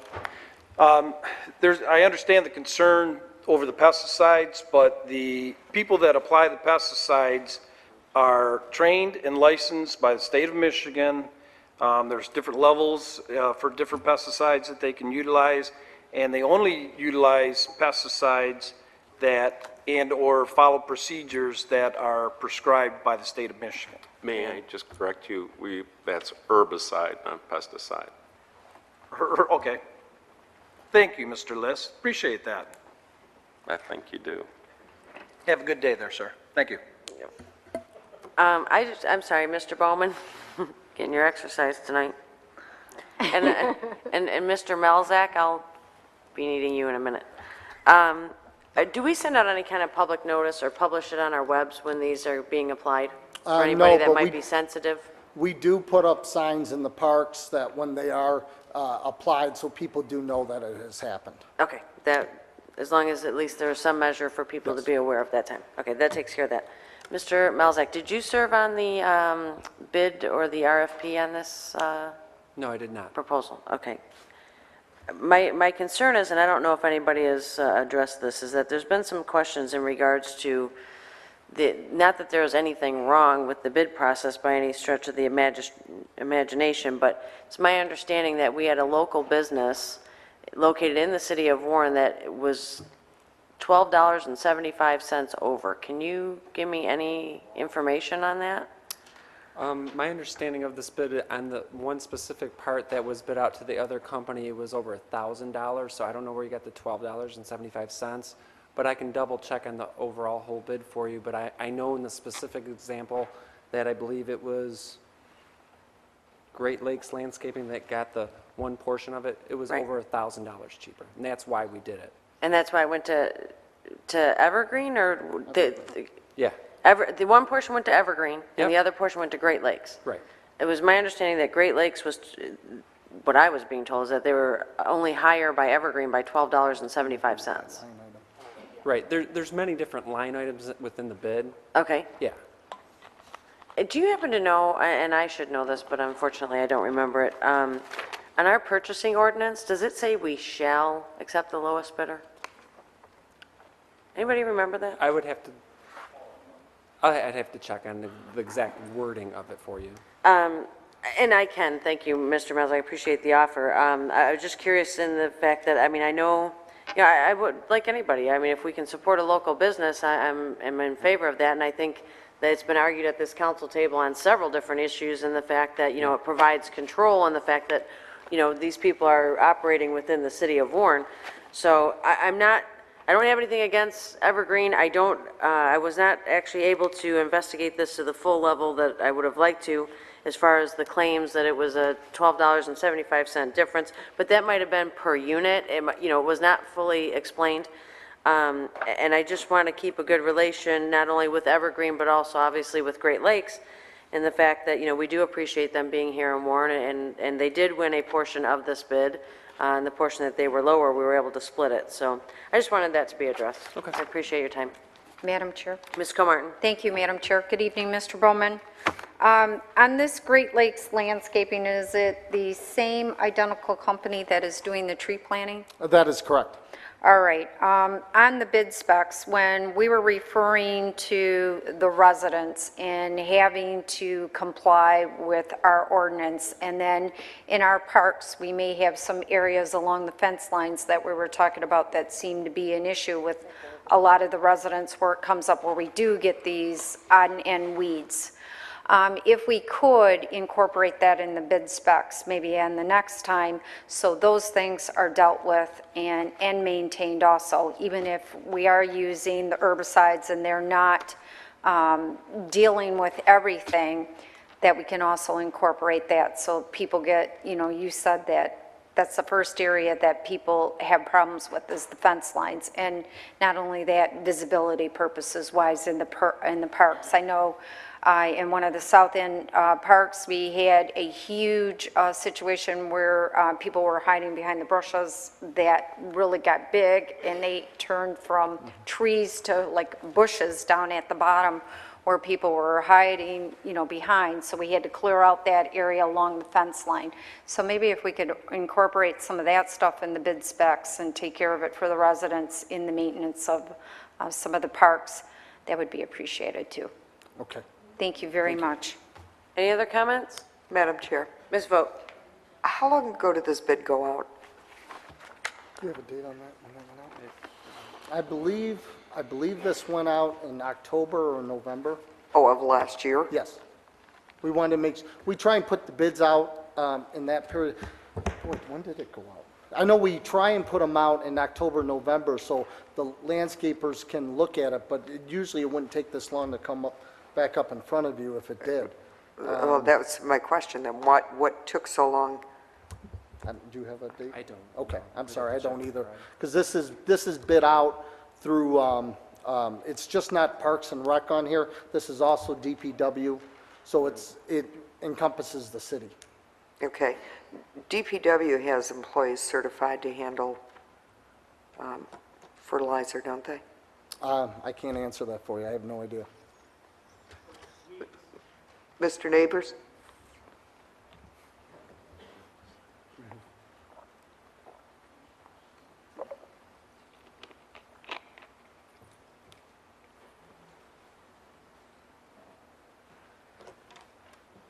Good evening. Good evening. Yeah, well, I have two employees that are certified in applying weed killer, not fertilizer, just strictly to kill weeds, which we'll go through and spray the alleys and miscellaneous areas, just not for fertilizer, no, strictly like industrial strength weed killer. Okay, and have we ordered the weed killer necessary for that, or do you have Yeah, we none? do it every year. We have a program that we do a couple times a year, sometimes more. We'll even go along some of the medians and stuff and kill, cracks in the road, but strictly for killing weeds. We don't do any fertilization as far as trying to ward off weeds. It's strictly like Roundup, but 10 times stronger. But they did have to go to school to get certified to do that. Okay, so what you're spraying on, like roads and sidewalks, what have you, you wouldn't want to put that along a fence line? It would kill everything. Yeah, oh, it's strictly for killing weeds. Yeah, we do it in, like I say, areas where we can't get up close to the fence, let's say alleys or medians and some of the roads where they're concrete and you'll see the stuff growing out of the grass. We'll spray that on there so don't have to come back and weed whip it every 2 weeks or whatever. It'll work for 3 or 4 months. We usually do a spring application to try to get the stuff before it comes up, and then we'll do it later in the summer as needed, but strictly for killing weeds, and we got to be really careful where we spray and how we spray it. That's why the guys have to be certified, because it is, pretty toxic stuff, because we don't want nothing to come back. It's like I said, like Roundup or something, you spray it, and usually it'll keep it for several months. Like Agent Orange kind of stuff, huh? That's bad news. I mean, that's why you got to be certified to handle it. Yeah, I don't know if you'd want to spray that around, you have to be careful of parks where people are. I would not recommend it. Oh, okay, I just wanted to check. Mr. Bowman? Also, to answer your question, we did find out that bid came back on February 16th of this year. Okay, so we're just a month down the road from, Okay. Thank you. Thank you. Thank you, Madam Chair. Okay, if there's no other discussion, I still have a motion to deny by Mr. List with a support by Ms. Vogt. Mr. List? Yes to deny. Ms. Vogt? No to deny. Mr. Warner? No to deny. Mr. Stevens? No to deny. Mr. Green? No to deny. Mr. Sadowski? No. Ms. Comartin? No. Mr. Buckman? No.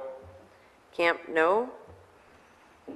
The motion to deny failed 8-1. Motion to approve. Support.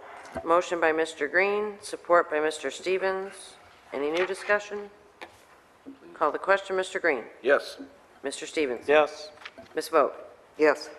Mr. Warner. Yes. Mr. Sadowski. Yes. Mr. Liss.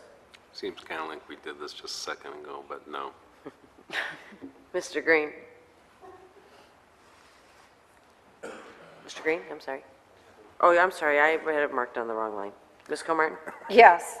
Mr. Buckman. Yes. Camp, yes. The motion passed 8-1. Next agenda item is 11K, which was 4R on the consent agenda. Consideration and adoption of a resolution correcting a previously approved resolution adopted on September 28th, 2010, ITB-W-7738 for water meter and automatic meter reading systems upon receipt of invoice. Need a motion and support? Motion to approve. Support. Motion by Mr. Stevens, support by Mr. Sadowski. Discussion, Madam Chair. Discussion, Ms. Comartin. Thank you, Madam Chair. I pulled this off the consent agenda. There was some additional information in the backup on this. One, you know, we are taking the extra 1.5%, which was discussed.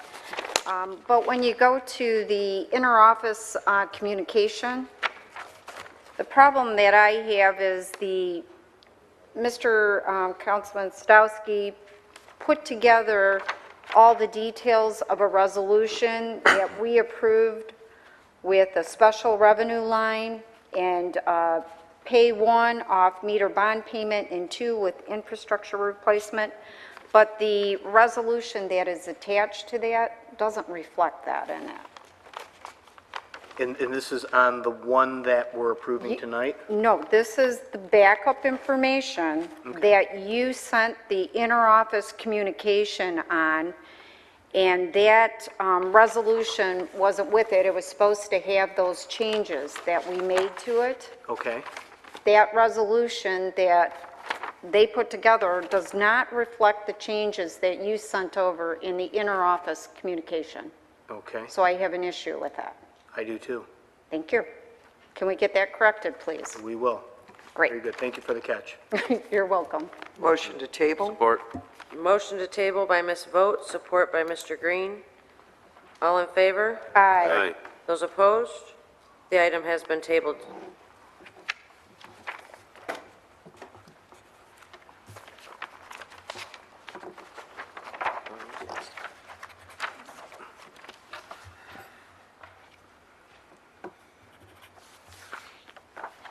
Okay, next agenda item is item number 12A. Carolyn Kirkowski-Moseri, City Treasurer, in Ray, $35 return check fee for non-sufficient fund checks and consideration and adoption of a resolution authorizing the City Treasurer to assess for checks returned for non-sufficient funds. Need a motion and support? Motion to approve? Support. Motion by Ms. Comartin, support by Mr. Liss. Any discussion? Discussion, Madam Chair? Mr. Sadowski.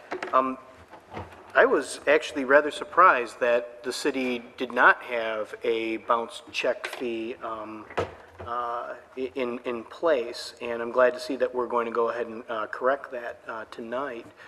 I was also surprised to find out how few checks actually are bounced within the city. According to the treasurer's backup, I believe last year was like only 120, and that is every check that comes into the city, from taxes all the way to parks and recreation. So I guess in the past maybe we felt we haven't needed it, but I think that it is something that we should we should carry. So with that, I yield the floor, Madam Chair. Thank you. Any other comments from council members? Mr. Liss? Madam Chair, I was a bit surprised to find this motion also. I took a look through the charter. I would have assumed that the treasurer had the inherent ability to charge the non-sufficient fund check. I'd like to amend the resolution to include a portion in there giving the authority in the future to the treasurer to adjust the non-sufficient fund check without having come to council. I think that's within your purview. Thank you. Good evening, City Council. Carolyn Mosseri, City Treasurer. Good evening. Good evening. Councilman Sadowski, you were right. I was a bit surprised myself. Actually, I went back to my notes when I first started because I really thought that I had addressed that situation. And I did, but it was in regards to water. Water has its own charge. They charge for it. When I was addressing this situation, I was addressing in the water. When there was this kind of a sticky situation that came up with a bounce check a couple of weeks ago, I said, well, make sure we get the, the NSF fee, and they said, no, we don't have it. So I really just put it together as fast as I could to submit it because I was a bit surprised myself. We do have a relatively low amount compared to what I thought with the thousands and thousands of checks that we get. I have no problem, sir, with your amendment to put it in to increase it. The reason that we are here is because all fee increases go through to the council. So we weren't quite sure if we should start here. So I'm just making sure that it is appropriate and sanctioned by the council. Thank you. Any other comments from council members? Madam Chair? Mr. Stevens? Thank you. Thank you. Thank you. The $35, that was just an average taken from the surrounding communities? That's how you came up with 35? Well, yes, actually, let's see, Clinton Township is 25, City of East Point is 30, but they're going up to 40. Utica is 35, Sterling Heights is 30, kind of made it a baseball price to be right in the ballpark with our area suburbs. Understood, and I agree with your proposal. I just Thank you. can't accept the amendment, and that's where I'm at. Otherwise, I'll support it without the amendment. Thank you. Madam Chair, Mr. Liss? I am going to propose the amendment. Madam Mosseri is an elected official. She's accountable to the people, and I think this is within her jurisdiction. So I'm going to formally propose the amendment to add language to that in the future, the treasurer, whoever it may be, need not come to the council to request a change in the non-sufficient funds check. The person is an elected official. They respond to the people, and I think they should have the discretion to take care of business. Mr. Warner? Thank you, Madam Chair. Ms. Mosseri? Good evening, Since we Councilman. hi, how are you? Since we instituted the electronic transfers, have any come back as insufficient funds? What do you mean about electronic? Are you mean what, like the If- Easy Pay? Paying Are you- online? We've had none to date. Okay. Now, would that fee include that as well? Yes, Okay. yes. All right. Thank you. All right, just for clarification, Mr. Liss had asked for the formal amendment to the motion to give that within the scope of Ms. Mosseri's, as elected official, the treasurer's office. And I just need to clarify with Ms. Comartin if you accept that amendment. Yes, I do. Okay. Any other discussion? Madam Chair? Mr. Sadowski? With regard to fees, and maybe we'll get a clarification from the city attorney, we normally put fees within a resolution so we can change them as opposed to, we now haven't been doing them per ordinance because we've simplified the process, and that's kind of the way that we've done it. And I guess I don't have a huge problem with giving the treasurer the authority to move that one fee, but I mean, we do all the rest of the fees in the city of Warren through resolution, and so we can change them. And it also makes the public aware in a public setting that we are going to be changing that fee. So that's the, I mean, that's, well, That's kind of how we've done it in the past, I just, I wouldn't mind putting in part of that amendment that the clerk would have to publish those changes of minimum salary a month in advance. That would be fine with me. That would be about the time it would take to get something to council. And I read through the charter, and the treasurer's got the job to take care of finances. I actually thought I had, myself, when I first said let's institute it, I was told you have to go through council, and I was like, really? So I actually thought I did have the power, but I didn't want this to come back as unfinished kind of housekeeping measures. That's why I'm here. However you'd like to word it, as a council, I have no problem with. Thank you. Madam Chair? Mr. Sadowski? I guess then, wouldn't that also then give the authority that the mayor could change the fees on, in what he actually controls and runs as part of the city, that the fees that are associated with him as an elected official, we've always talked about this coming back to council, and that's kind of where I'm at right now, is just that we bring the fees to us to change and possibly debate. We may have in the future, that would also give the treasurer's office the ability to raise it even to some ridiculous amount, because normally what we have to do is we have to have an analysis from the controller's office indicating that the fee that's being charged is to reimburse that department for the actions that are being taken. And that's, and again, that's why it comes back to council. I know on occasion we have lowered that fee, but again, I just think that, we should stay consistent. Madam Chair. Ms. Comartin? Through the chair to the city attorney, just to cover the guidelines with you in regards to the treasurer. Microphone, dear. Thank you.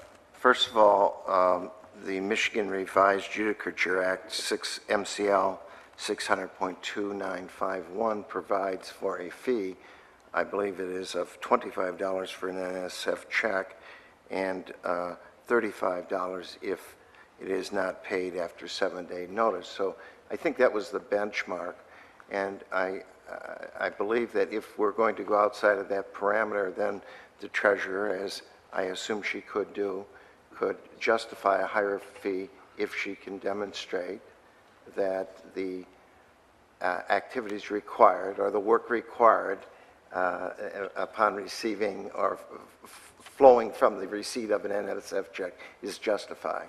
So obviously a treasurer could not set any fee. It would have to be realistically related to the added expense. Thank you. Thank you, Madam Chair. If I may, for clarification then, so you feel that it's within her elected ability to set that fee because there is that stipulation of the MCL that limits her ability as to what rate that could be? I haven't researched it, but I believe that under any circumstances, any increase in that fee would have to be justified, as was pointed out by audit, for instance, that there's actually a correlation between the amount charged and the work performed. Okay, but I guess I'm not being clear than that, but what is your opinion in regards to, does that have to come to council for approval, or is that something the treasurer's office can implement on their own? Based on our charter. I don't know the answer to that question. I would be happy to look that up and make that determination and give you an opinion. All right, thank you. If that's what you, would you wish me to do that? I'd be happy to do that. Madam I Chair? would like to see that. Madam Chair? Ms. Moseri? If you would like to take a vote with it and it fails, can we bring it up as it is right now and then re-vote on it?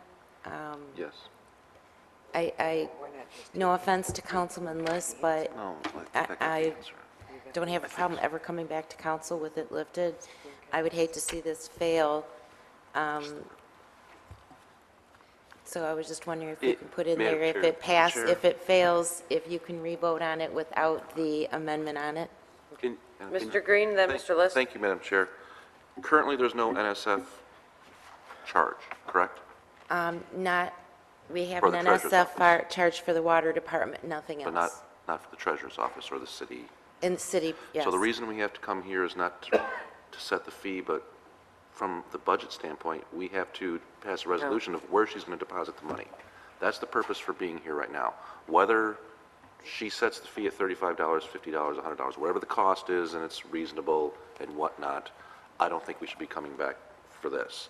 If it's contested, then it'll probably come back to us. But our purpose here is to put it in, tell the controller what account to put the monies collected into. So we're focusing on how much and where, or who has control of it, when I believe that our purpose really is to set up where she's supposed to, or direct the controller where they're supposed to deposit the money. Does that make sense? Yep, it's on Thank you, Madam the Chair. Mr. List. resolution. Madam Chair, any fee has to be justified as covering costs, and the basis for that is the Headley Amendment. The Supreme Court has ruled that any fee that exceeds the cost becomes a tax. You can't have a tax in this state, a local tax in this state, without a vote of the people. So whatever fees calculated, it would have to be justified, and it would have to go through the city controller's office to justify it if it was higher than the presumptive value in the statute. Thank you. Any other comments from council members? All right, so we have a motion by Ms. Comartin with support by Mr. Liss with the amended, that this would remain with Ms. Mosseri's purview. Madam Chair? Yes. May I just read, this is what I have written, giving the treasurer the discretion to raise/lower fee on NSF checks. Is that okay? I would say as described by the MCL that Yes, the correct. city attorney outlined. Quoted, yep, I'm sorry, as outlined by the MCL.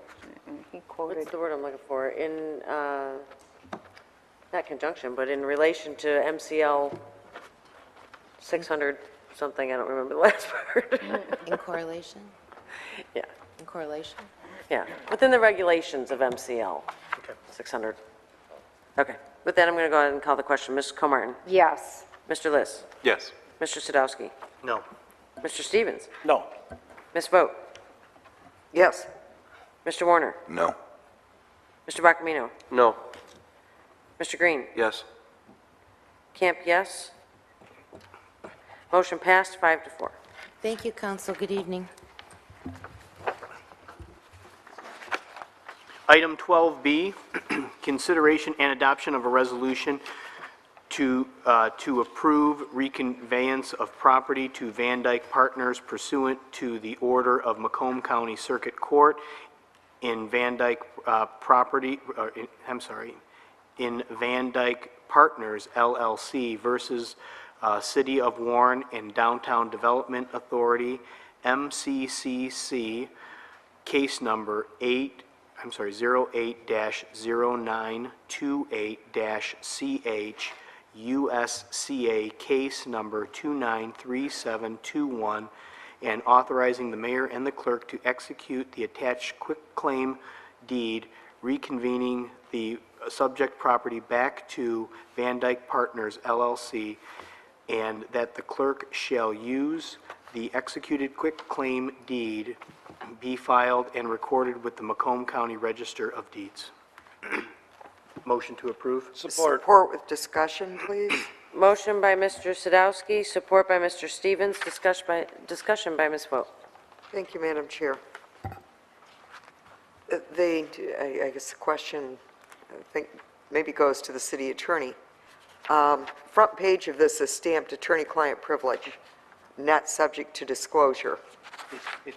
That was not given out to the public.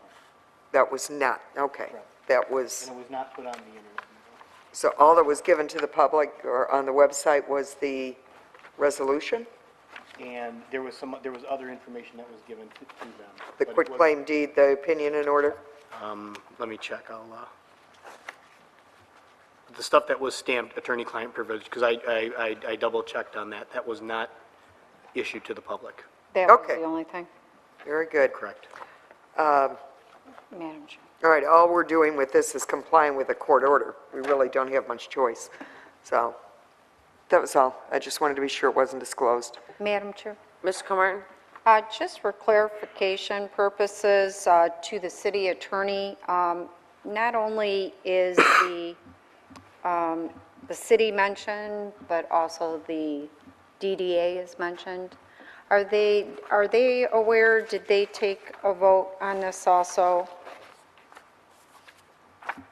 Because all it does is address us in this, and on the backup, it says in part.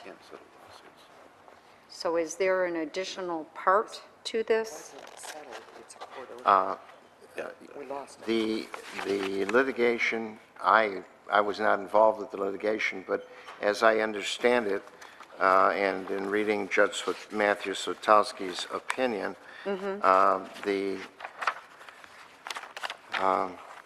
Van Dyke Partners LLC at some point in time conveyed this property that we're now dealing with to the city of Warren, I believe in the hopes that they were going to reach an accord on what they felt that they were getting back from the city. As it turned out, this went into litigation, and the court, Matthew Sotowski, ordered that the parties be placed back in their original position, and so it ordered the city to, he ordered, amongst other things, the city to reconvey the property to Van Dyke Partners. The matter then went to the Court of Appeals, and the Court of Appeals affirmed the decision of the Macomb County Circuit Court. Therefore, there is nothing else to be done except to follow the order of the Court of Appeals, which reflects the Circuit Court order, and that is to reconvey the property. Okay, so even though the DDA was mentioned in this, the Downtown Development Authority, there is no additional action whatsoever. They are dismissed, correct? That Out is of my this case. understanding, yes. Okay, thank you. Specifically, the court orders the city of Warren to make that conveyance by Right. quitclaim deed. All right. Well, it just said denied in part and the in part and granted in part. Yes. So when it said in part, it I just understand. was wondering if there's any additional information with the DDA.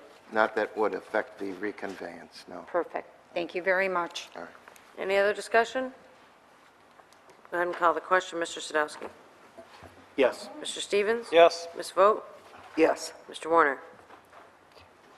Mr. Bachamino? Yes. Ms. Comartin? Yes. Mr. Green? Yes. Mr. Liss? Yes. Camp, yes. The motion passed, 8-0. Madam Chair, I would make a motion that we excuse Mr. Warner. I mean, we've been pretty meticulous about when someone needs to abstain or someone's not present.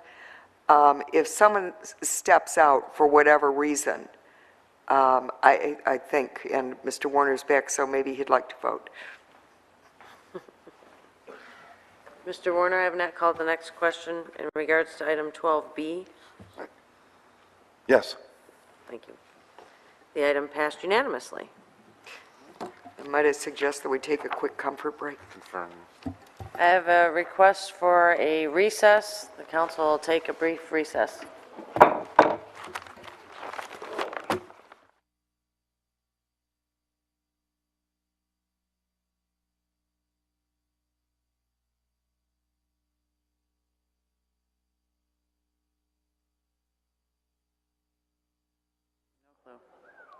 Mr. Stevens, you care to read the next agenda item? We'll resume on item 12C.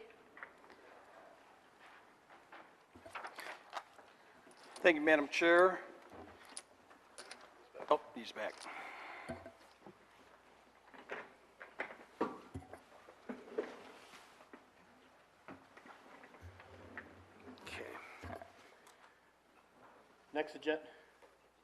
Next item on the agenda is 12C, consideration and adoption of a resolution recognizing Cantina, Cantata. Cantata Academy Choral as Michigan nonprofit organization operating within the city of Warren. Need a motion and support? Support, or motion to approve. Support. Motion by Mr. List, support by Mr. Warner. Any I didn't discussion? too fast. Madam Chair, Mr. Stevens? the Lottery Commission requires that the local legislative body give authority, or recognize them. Their lease is for 9 months. All their mailing addresses are to a post office box in Royal Oak, and they have another address actually in Ferndale. Their articles of incorporation don't state an address. I spoke with the lottery commissioner the other day, in fact, and there's been considerable problems. They only have 5 people to enforce these, to watch out for this stuff. And we had the same problem, 2 weeks ago, in fact, where it wasn't quite sure if the actual business address was even in the city of Warren. I'm not convinced that this one is either. And for that reason, I'll have to be voting no. Thank you. Any other comments from council members? Madam Chair, Ms. Vogt? is there anyone here from Cantata?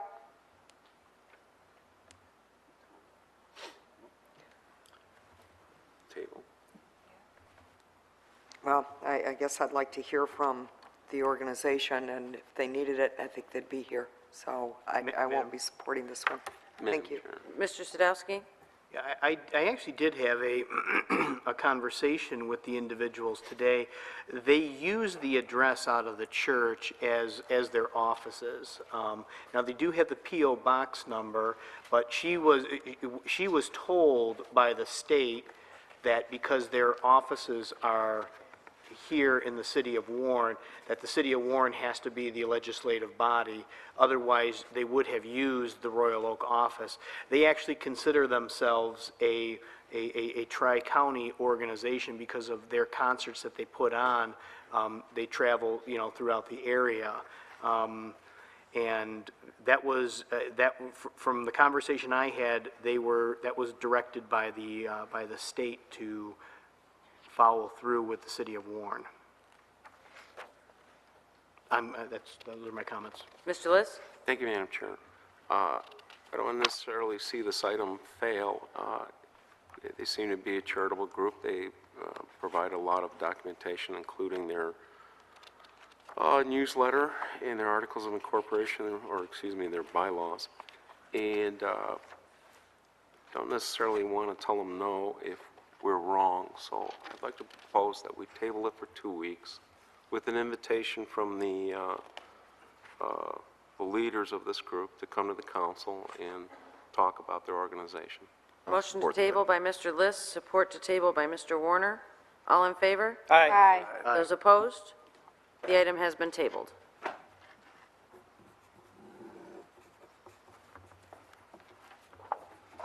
Next agenda item is 12D, consideration and adoption of a resolution to urge the Michigan legislature and the governor to reevaluate and modify the current tax structure to provide for long-term stability of local governments. So I move to approve. Motion by Mr. List, support by Ms. Vogt. Discussion, Mr. List. Thank you. I'm in agreement with the resolution. I have one suggestion, that we add language to have this, if it's approved, to have language to send a copy of this to the governor, the clerk of the House, who will then distribute it to the members of the House of Representatives, and the clerk of the Senate, the Michigan Senate. I could support that. Any other discussion? Madam Chair? Mr. Sadowski. Give me 1 second to get to my notes here. The the proposal or the resolution that we're talking about here. Again, just to let everybody know, it's a non-binding resolution, and this is more or less giving the state our suggestions and what we would like to see when it comes to how the budget would be distributed and how funds would be distributed. Kind of part of what I have, maybe so much in disagreement in philosophy, it says that in the resolution that local governments are precluded from being able to share in the benefit from any sustained market growth in existing property values, basically meaning that the way Proposition 1 and Headley are written is that as taxes increase, or as property values increase, what happens is you're only charged on taxes the increase of, I believe it's 3.5%, or the cost of living, whatever is cheapest. And what happens on the reverse side, that as property values fall and municipalities lose that money, it's very difficult for local governments to retrieve that money. For example, you lose $100 in taxes because your property values fall a particular percentage.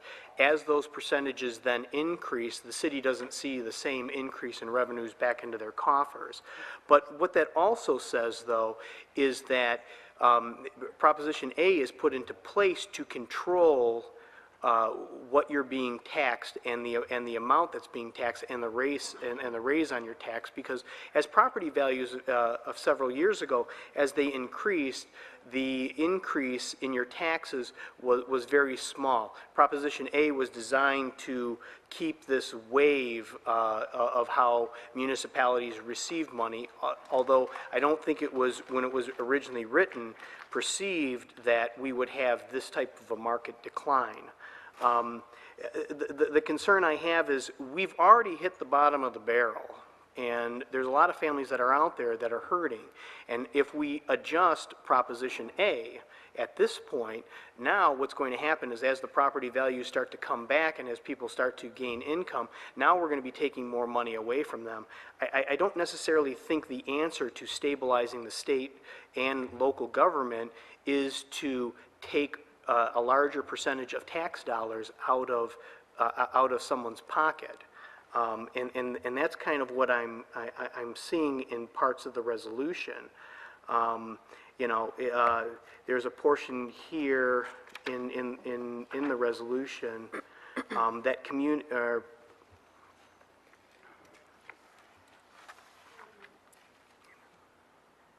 Okay, I don't have it outlined here, I apologize. But basically, communities have had to make some tough decisions over the last couple of years as to how they're going to run government, how they're going to provide services, and how they're going to manage government.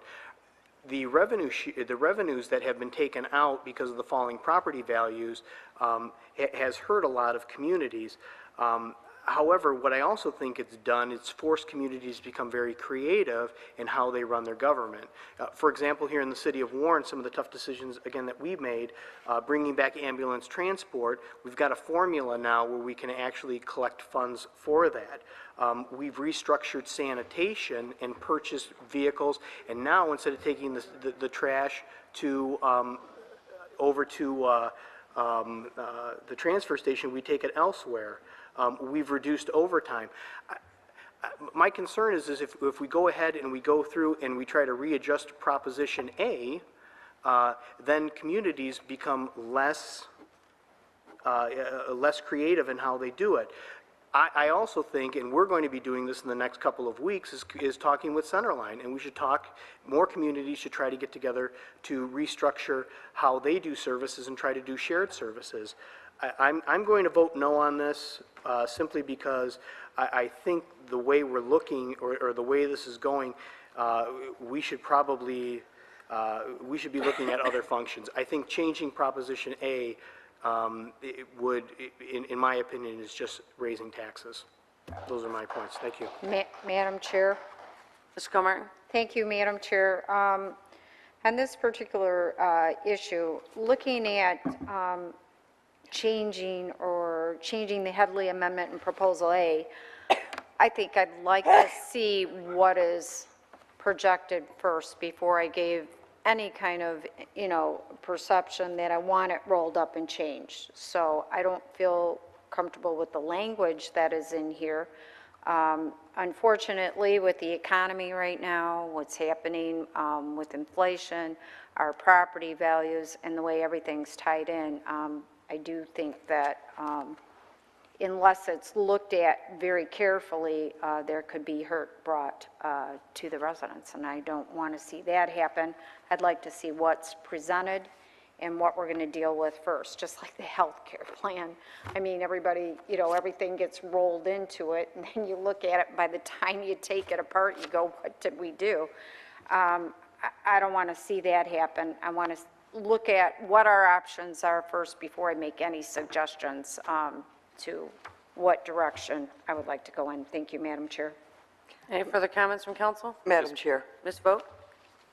my perception of this resolution is simply some direction to our state legislators, representatives as well as Senate.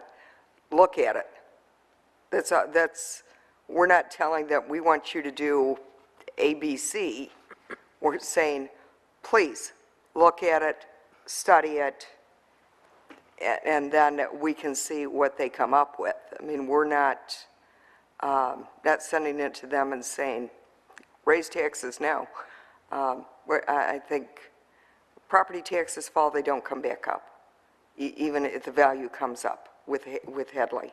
So it's just a suggestion to our legislature that we just wanted to look at it. That's all. So it's not a mandate.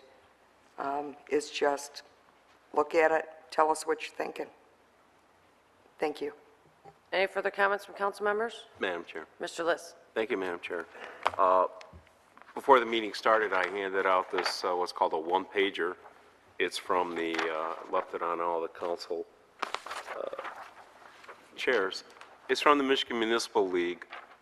You can go on their website, www, of course, mml.org. It is an organization of cities and townships, and they do a good job at explaining things. The interplay between the Headley Amendment, which basically required a vote of the people for any tax increase locally, and the impact of Proposal A. One thing I had the fortune to meet a person who actually drafted Proposal A. We were at the policy conference in Mackinac. By the way, I paid for that on my own. And we were at the policy conference in Mackinac. They wouldn't have it in Royal Oak.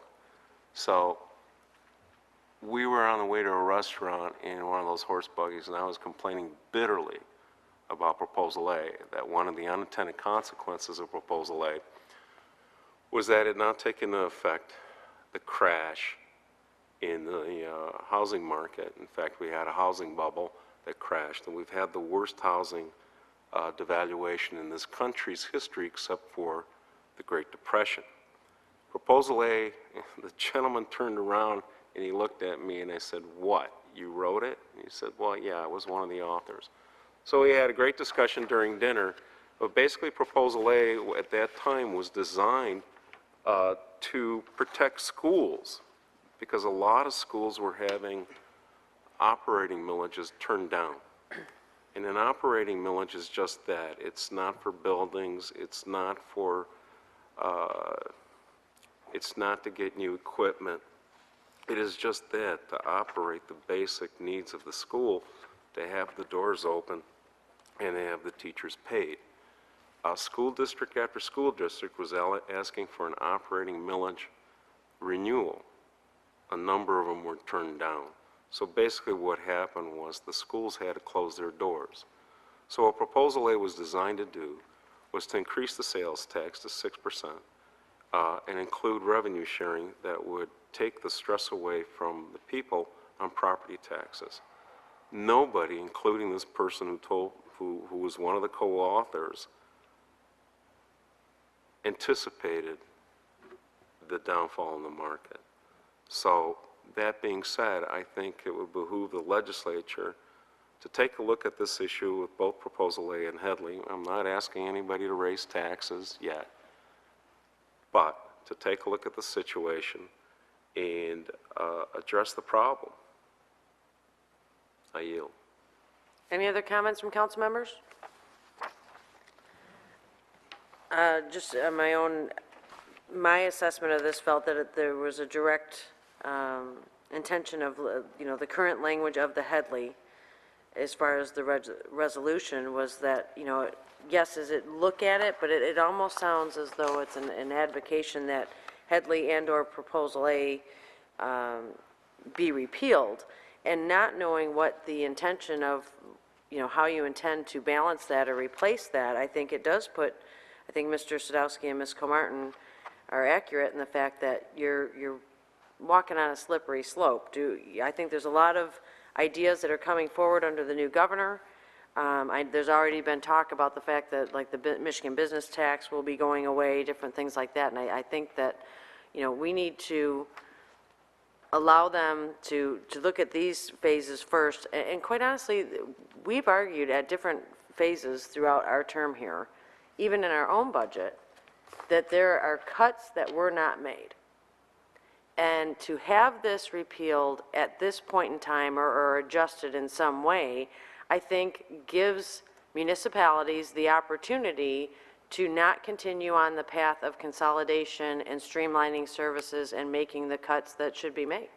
I mean, it's a difficult situation for us to be in. I don't want the residents to lose services, but it forces to the forefront that we identify what the priorities are with the funding that we have. If we create another,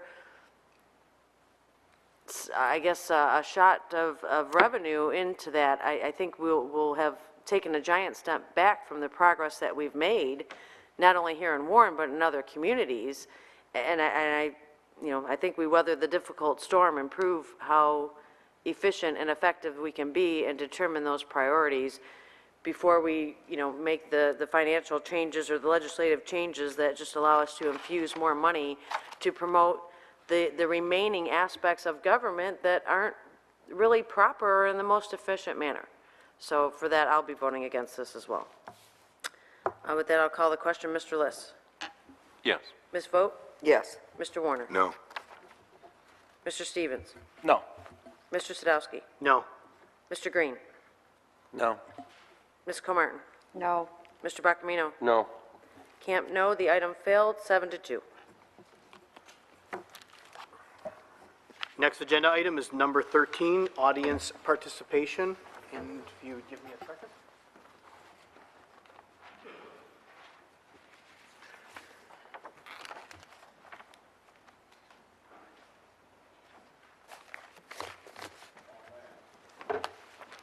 Thank you. Our first speaker this evening is Terry Burkhart.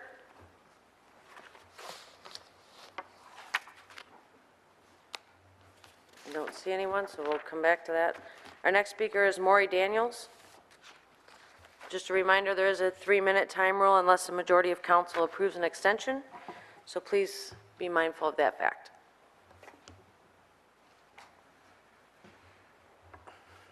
Good evening.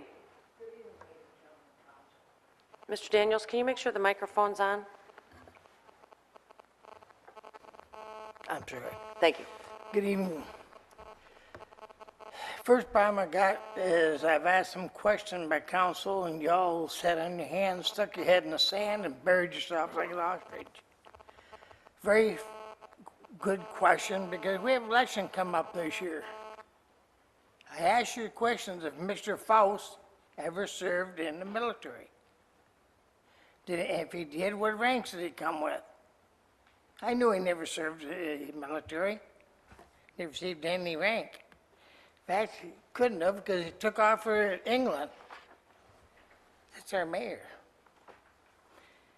While I'm on that subject, why is his name on a veteran's wall embossed in a brick? Proud to have that, and he's leading their city. People over 70 years old cannot live in Warren. Cannot. There's no way we can live. Homes that we want to retire at, can't do that in Warren. Have to get out. I don't know what's going on. Number two, when are we going to get some of our streets repaired? Nobody's thinking about our streets. Where's the money to come from? I'm overtaxed. My house supposedly is around 80%, and the value is below 60%. I can't go down much more. We're all on fixed incomes. Anybody in your 70s, you're fixed in, unless you're in business or attorneys. But this poor guy, we're not attorneys, so it kind of hurts us. I kind of hoping maybe you guys start thinking about the next batch coming in, about where are we going to get our roads repaired. You bought the truck, the big garbage trucks, idiotic statement you guys have ever done. Where are you going to drive them? They're tearing our roads up. That lift axle's up. You've got the same truck other than a longer frame, a stretch frame, and a bigger box. And yet with all this weight coming down on these roads can't take it. Our storms can't take it anymore. Please conclude. So we got some problems. I don't know where you're going to get the answers to. But I would just like to know, just like to know where we're going to get roads fixed. And where are we going to get a mayor that'll stand up for the people? It's a shame what's going on. By the way, if that name, James Faust, is not removed out of Veterans Park Thursday morning, I will go downtown. I will go downtown. I will get answers, and I'll even go to Southridge. Fran offered me a position up in the tank on, she'll help. There'll be more pressure than they've seen. Impersonating as military personnel is federal offense. His name's on it, it won't be too hard to track him down. Thank you, ladies and gentlemen. Thank you. Our next speaker is Karen Spranger.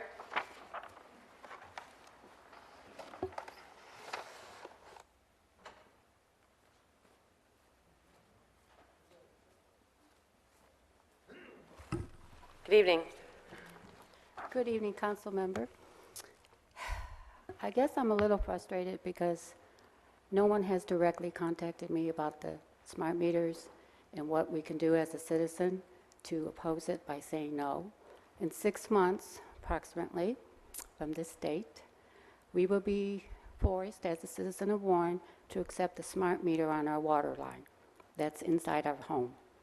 These water meters are detrimental to our health.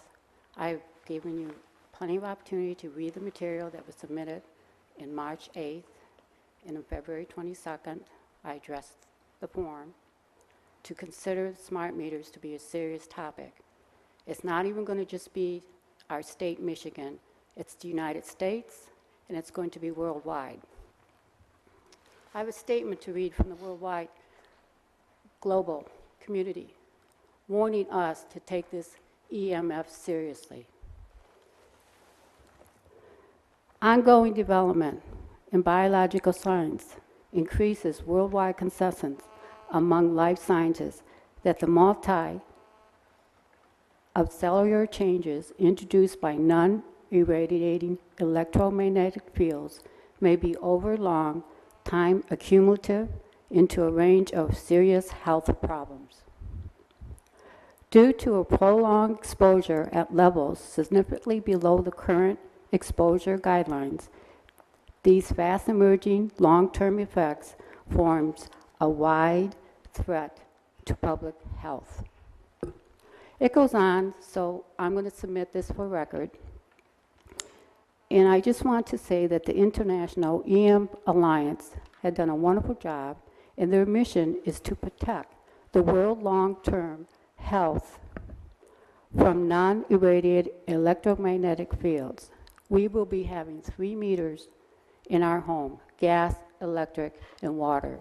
These emissions will be deadly and hazardous to us. Do you want to kill the population? Nobody here will be able to pay any taxes, even afford their homes anymore. You'll be owning them. That's even if you survive this catastrophe. I'm serious about it. We have to start now to look at the health and safety, number one. All the money in the world can't buy our health back. Once we become sick and ill, and we get a serious delusionary memory loss, don't know what we're doing, people are acting crazy because of this situation. I'm warning you now, take it seriously, because I am. I will have to wear something like this to protect myself every day from these emissions that is put on me as a homeowner. My home is my castle and my health and my wealth. What right does DT Energy have to come on my property to trespass and put an upgrade meter on it? And I'm not in compliance with it because my health is first. I can live without the water in my home because I am a resourceful person. I'll go and buy the water and drink it. I will find another community that I can even come to the Warren Center to take a shower or a bath if I have to. But the emissions in my own home, I cannot control. They're running 24/7. Please, I beg you to take a serious look at what I present to you. Meet with me and the mayor, sit down, and come to a reasonable solution about this health and safety issue. Thank you very much. Thank you very much.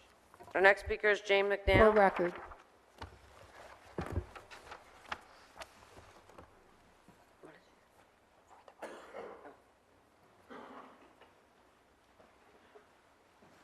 Good evening. Good evening. Mr. Liss, I would like to congratulate you on your editorial. I think that right there should warrant a full investigation. It seems that Mr. Snyder passed a law about money managers. I think that the citizens of Warren should send off emails to Mr. Snyder asking to have a financial manager investigate the city of Warren for all the revenues that we seem to be coming short on. You can't spend $39 million when you're only taking in 28. Where's that money going? And now, 3 meetings ago, there was a gentleman up here lambasting me about rentals, stating registering them. Registering them, fine. That's what we need. We need registering, but you got to also make them fix them. Robert Magid owns 21849 MacArthur.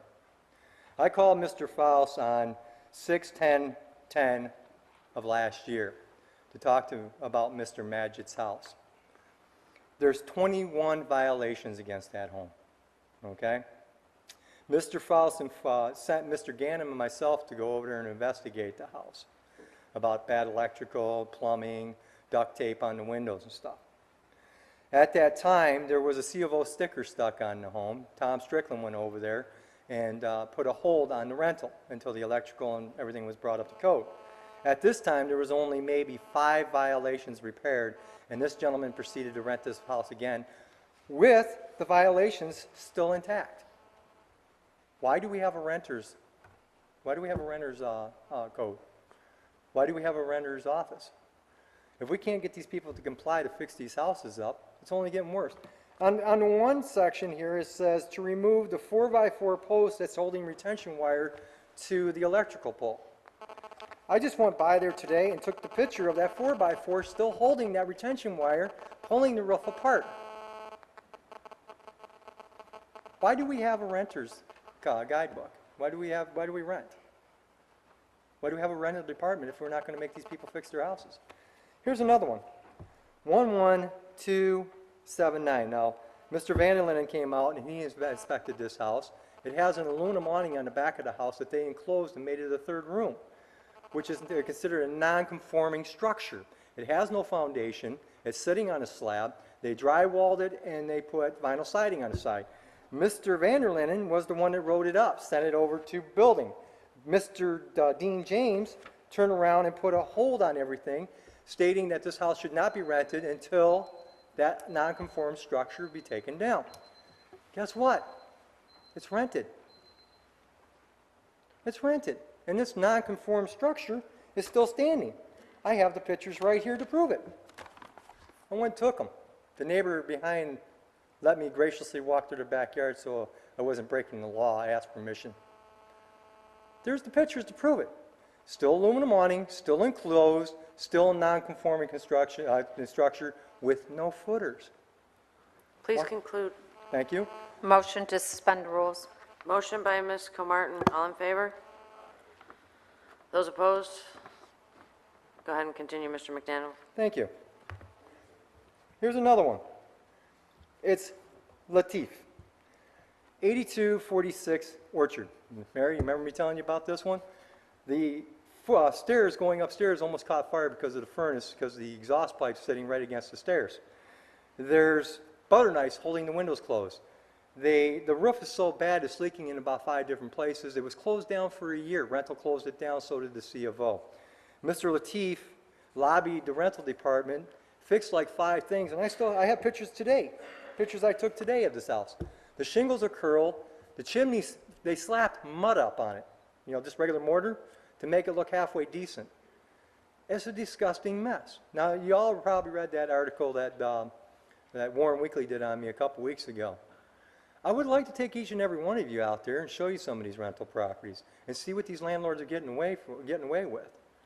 As far as our property values coming back, if they do come back, people are not going to want to buy a house in this city right next to one of these rental properties. Think about it. Would you want to live next door to a house that the shingles are literally blowing off at 5 miles an hour?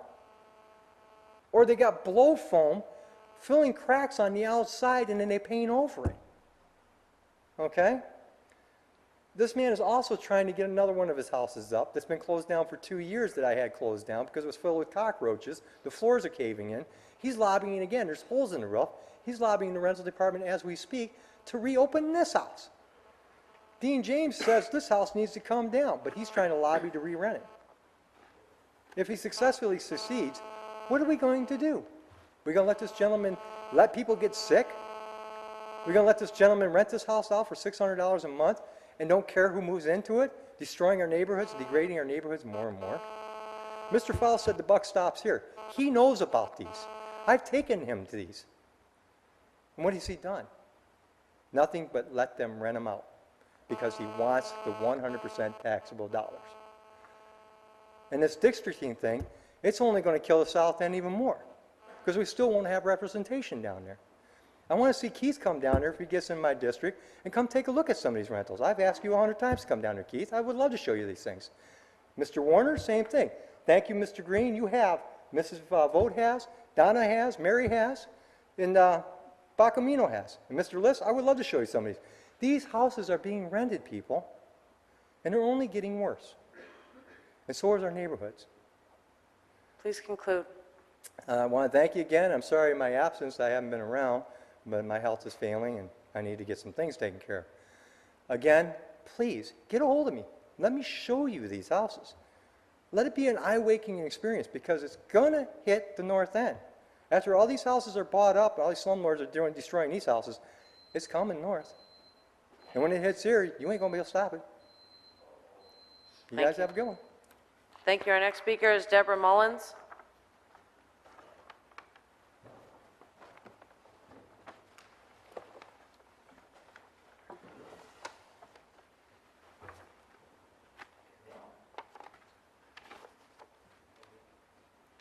Good evening. How you doing tonight? Okay, I'm here back again in regards to the water issue that happened at the home. I found out something very interesting. I found out just recently another resident in Warren had a plumbing problem, but it was at the North End. And they got help, and they got help very quickly. They had water in less than, 12 hours? Okay? And I'm like, okay, I live in the South End. and I had a plumbing problem, me, my son, and my grandson, and we go 12 days without this problem being solved, that bothered me a lot when I found this out. What's the deal here? North versus South? Hello, we're all people, we all live in Warren. We all pay taxes, we all pay for these services. I don't think this was fair. I don't think it was fair at all. And I'm a little miffed about it. I really don't know how I want to handle this. Because 12 days versus 1 day? No. Nobody lived like we did in that home.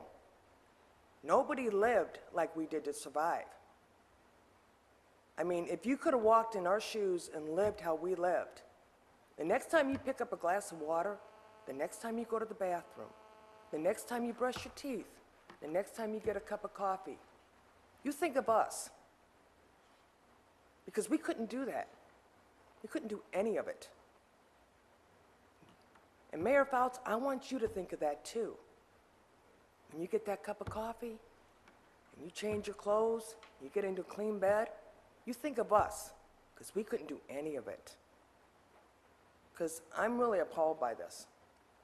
I'm appalled by the service that we got, how it was handled, the laid-back attitude about it, and then to find out somebody else gets the action like that. They get it, like that. It's unexcusable. The other thing I have to say, and this is for Mayor Fouts. Mayor Fouts, you are in control of this city. You're the top level. You control everybody else, as in regards to Gus Danham, Richard Sabal, Dave Koss. You control what they do. May I continue? It's okay? Yes, please. That was somebody's cell phone. Oh, I'm sorry. That's all right. You control what they do. This is what I have to say.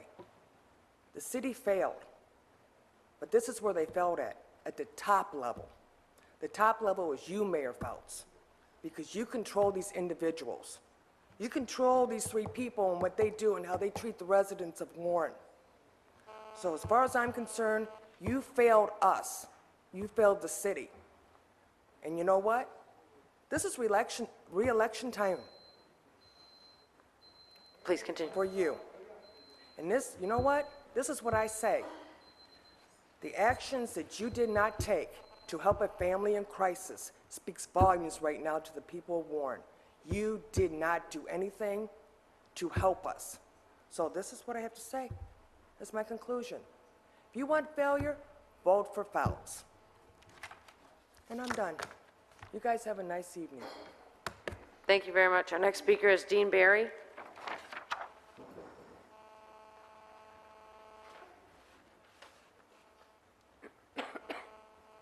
Good evening, Dean Barry. Good evening. Longtime resident. I had spoke at the last council meeting about my feelings as it pertains to the phantom, bogus, fraudulent warranty.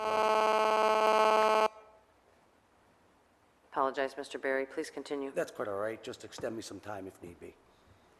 And my comments, what I was trying to convey, and again, within the 3-minute time limit, is that I don't believe for a minute that Mr. Kootner is the only one that pulled off this complete restructuring of our election process and now our form of government. One man did all this and it got by every one of yous.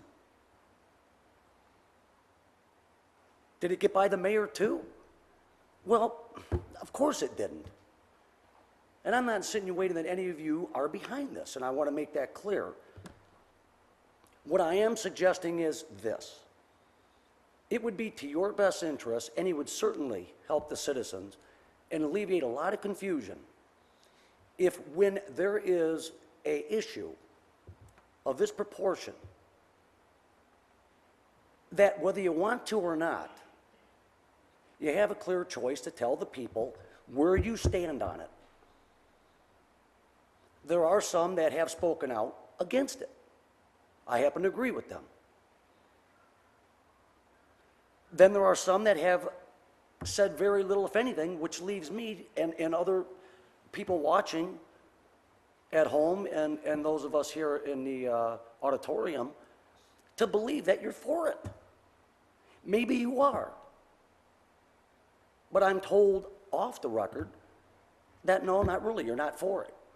Now, it's your prerogative as to how you want to handle it.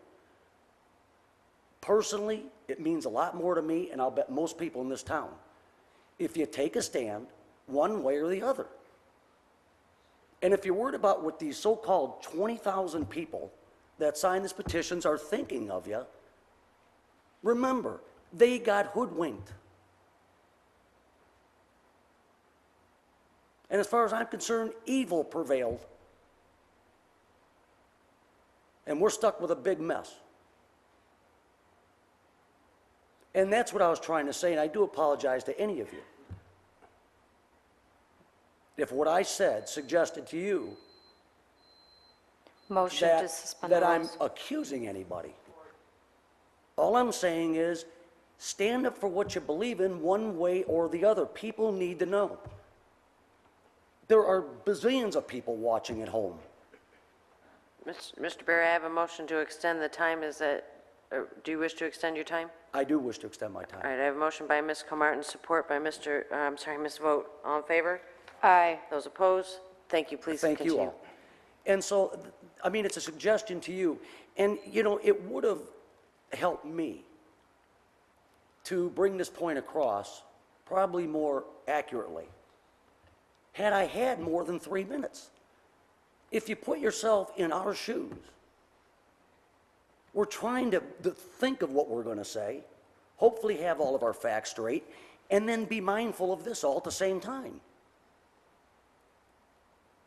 And the part that just eats me up, as it pertains to this redistricting and all that, for it, against it, is when I hear several people, including the mayor, say it's the will of the people. It's the will of the people.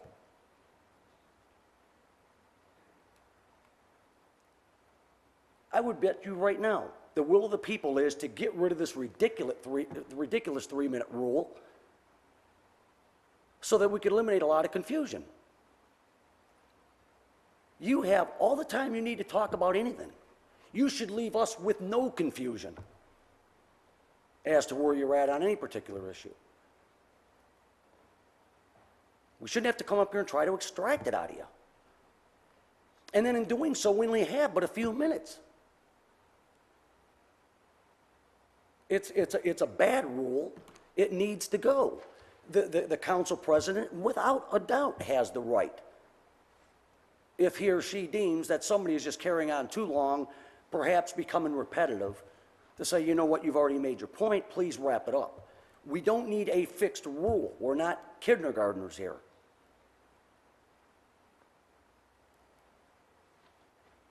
And the roads, I believe, are pretty nasty out there, so I hope that you all drive home safe. Thank you very much, and I hope I did clear that up for everybody, okay?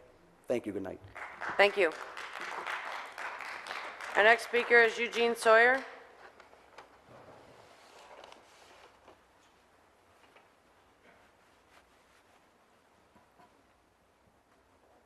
Members of council, good evening. Citizens of Warren, good evening. The building authority will meet on April the 4th at 4 p.m. in the community center in conference room A. The DDA will meet in the city hall first floor conference room at 3 p.m. on April the 5th. I hope you attend. It's your tax dollars. It would be wise to attend. If I may, I would like to read something to all of you. This is something that someplace that I've been, someplace where I'm staying, and someplace where I hope to be. It's from a book that I got a long time ago, and I've kept it because it means so much to me. Love America, but love her wisely, work hard to cure the faults, the mistakes under which she labors. Work to bring her close to the ideal that this is the real America. Do not leave her to be ruled by a few who make it their business and profit to rule. She is yours. And the things that will destroy us are politics without principle, pleasure without conscience, wealth without work, knowledge without character, business without morality, science without humanity, and worship without sacrifice. This is very dear to me. It came to me about 20 years ago, and I kept it in my little library ever since. Which brings me to the point of what we're facing in our city right now. You know, there was a time when this council was pretty good. You did a pretty good job. You discussed a lot of things, and you came over and you stated your objectives. You basically kept the people out of the political arena, so to speak. But somehow or other, you guys strayed. You got off the beaten path, and you started to perpetuate schemes and plots, and that were detrimental to the will of the people. And now you upset the people with a lot of harm. Because a lot of you have talked about the will of the people, that the will of the people is this and this and that, whatever. Well, it's true, but you got to remember the will of the people is not a 3-minute rule. And that the will of the people is not subverting the districts in our city for self-interest.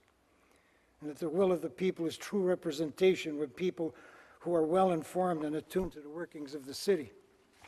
That should be everybody's objective. And Mrs. Comartin, you were right at the last council meeting when you said that you would not violate a state law. I give you praise and credit for that. There are 5 members of this council.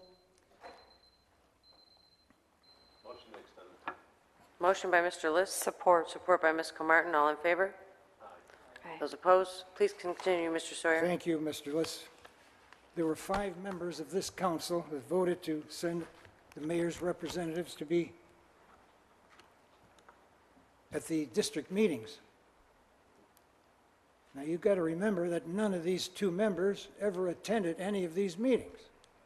Not one. I attended all of them. Mr. Krzysztofiak, Mr. Berry attended some. Mrs. Vogt, as a councilwoman, you attended several that I know of. Ms. Comartin, your husband was there as your representative. That left 7 of you that, and even those who voted to get Ms. Flynn and Mr. Catella to be their representatives. You never even showed up, not even for one meeting. Now, it's my opinion that they showed up only to vote yes on this. I watched them. They looked at these maps that you see there. I don't think they spent 5 minutes looking at them. Both of them voted yes. Unbelievably. No input, no dialogue, no nothing. They didn't even come to any meetings to hear any testimony from the residents like Mr. Krzysztofiak, myself, and others who were there. And now we've got a mess on our hands because you know what? This administration, what they did is they succeeded in separating and devouring the south side of our city. These people are now divided in 5 sections, and they're no better off now than they were before. In fact, I would say that they're worse off. They cannot, with any certainty, get together a political action committee or a coalition of any sort, because between you and me, it costs a lot of money to get these things together, and I defy anybody to tell me that they can do it. If they did, then indeed it's a rare individual that would do it. I think this council made a very, very sad mistake, and believe you me, this is not over with. Somebody's going to challenge this in court, but I won't tell you who. Thank you very much. Thank you. I just want to go back to the first speaker that we had called, Terry Burkhart. They may have left for the evening. I just wanted to give them the opportunity if they had just stepped out. Okay, with that, we'll go on to our next speaker, Chris Pasternak.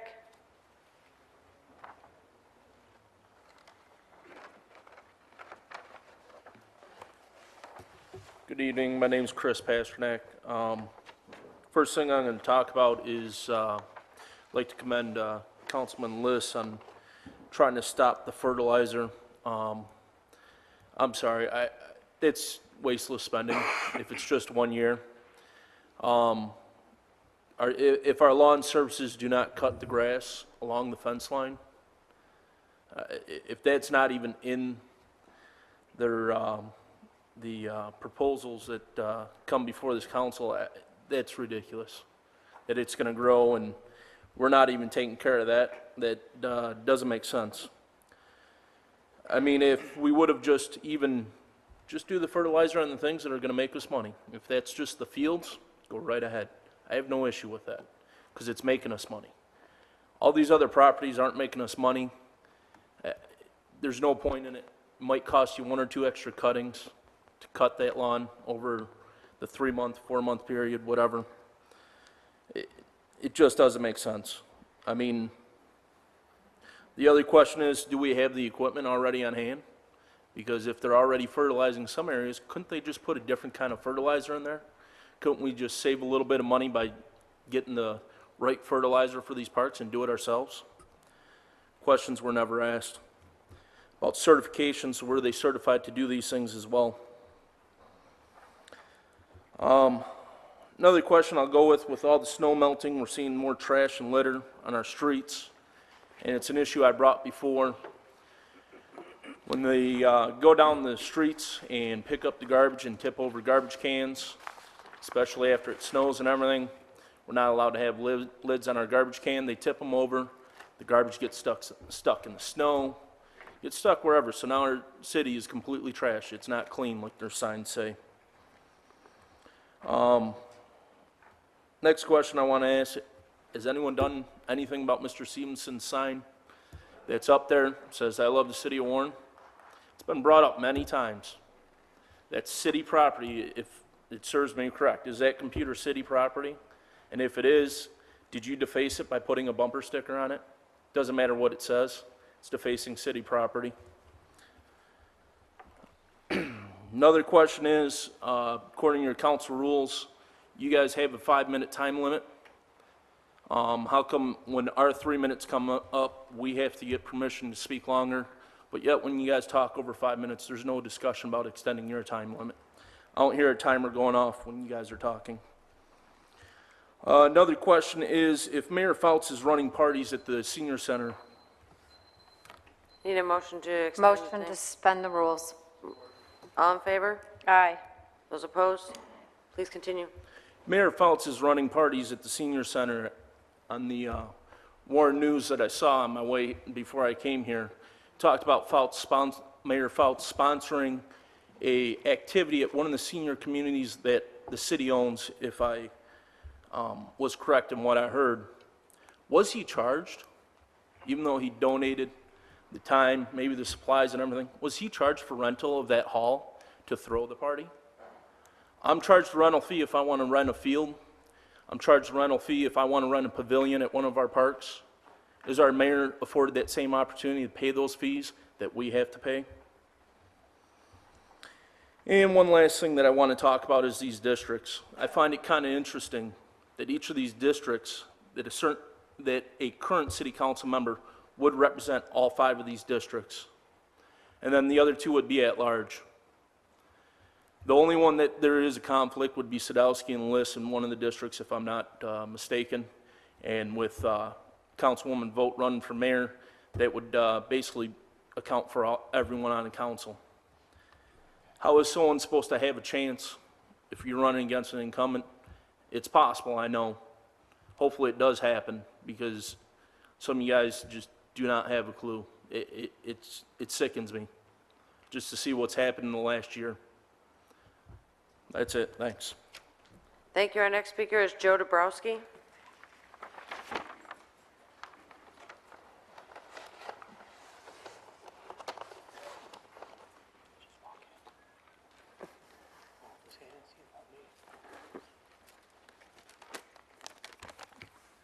Good evening, Council. Good evening. I may take a extra minute or 2 because I haven't been here at the last few meetings. But a couple things I'd like to touch on. Item 12D. Instead of trying to get them to restructure their taxes that they're recouping from the residents, the taxpayers, you should look into getting them to restructure the way we use our taxes. Because we waste an awful lot of money on things that aren't necessary. DDAs, parks and recs. Not that those things aren't nice, but they're not necessities. There's things where those monies could be much better used. The DDA waste oodles of money. This building is a perfect example. City Hall is another perfect example. Tons of money wasted. And you want to worry about collecting more money from the taxpayers. That's what they should look into, reconfiguring where you can use the money in the budget. There's some departments that have tons of excess funds, but you can't use it because it's specified for that area, even though they have more money than anybody has a right to. The redistricting meeting. Unfortunately, I was under the weather and I wasn't able to attend, but from what I understand, that meeting was absolutely inappropriate. It wasn't handled in any proper manner. It was chaired improperly, the vote was improper, and somebody needs to look into that. Somebody needs to be held accountable. And if in fact that's correct, the map that you guys have doesn't even matter because it's irrelevant. Because from my understanding, it wasn't a legal vote. The chairperson's not allowed to make a motion in any meeting. So from what I understand, that whole thing was a little shady. And it's pretty sad because from what I understand, there's attorneys, clerks, some pretty big city officials on that commission. They should know these things. So it really makes you wonder, question some of the rationale behind some of these things. And then the last thing I want to touch on is the smart meters. You know, you hear people come up here and they rant and rave and carry on about the health and the safety and the welfare. Yeah, those things are an issue. But an even bigger concern in the immediate future is Big Brother's watching. I was talking to a friend of mine who was just telling me that they now already have these in Canada. And their intention is to use these to track and regulate uses of your energy, your water, your gas. And I think that's absolutely absurd. What are they going to do? They're going to increase the rates during peak times? Because they're not going to lower any rates. You guys know that as well as I do. They don't lower rates on anything nowadays, and anybody who tells you they will is lying. So I would like to see somebody from this council propose a resolution prohibiting smart meters in the city of Warren. For the sake of you guys always talk about you want to save the taxpayers money. I think that would be a smart thing to do. Because to my knowledge, there's nowhere is there a mandate stating that you have to have them by the federal government. There's no mandate by the state government that says you have to have them. So what right is it? What right is there of the utility company to come in and tell you that you must have these? So before that happens, somebody here should step up to the plate and propose a resolution prohibiting them within the city limits. Thank you. Thank you. Our next speaker is Henry Krzysztofczyk.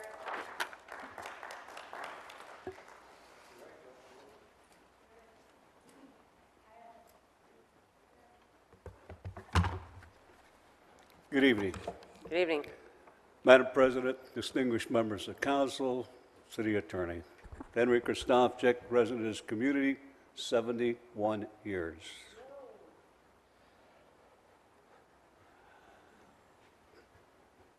Mary Kemp was right on this one contract. I think she mentioned something about being off about $12.50, if I understood it correctly. This individual has got this yard on Rhine Road in 10 Mile, if my memory serves me correct. He pays taxes. And the emphasis on every one of you people here, and I've heard this more than one time, we've got to keep the business in the city of Warren. What happened? You know this guy pays taxes, and if he can't make it, he's gone.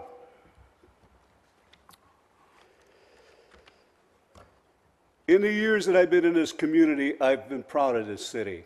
I'm retired for about 25 years. I could have left this state, but I love this area, and I'm here.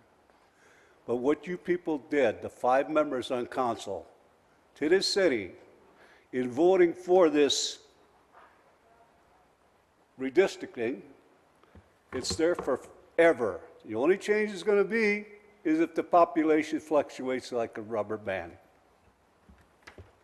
There isn't a district here that crosses 696 that there isn't a councilman that lives in the northern part of the city that's going to be running it.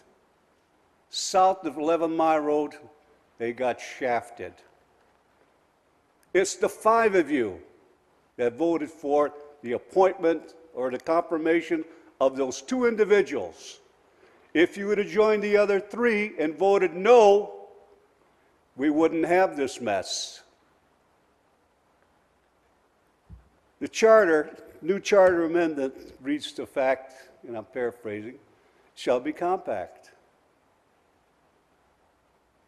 And when you've got 2 districts, 3 districts that are mile long and 6 miles wide, I don't know what dictionary you got that word from.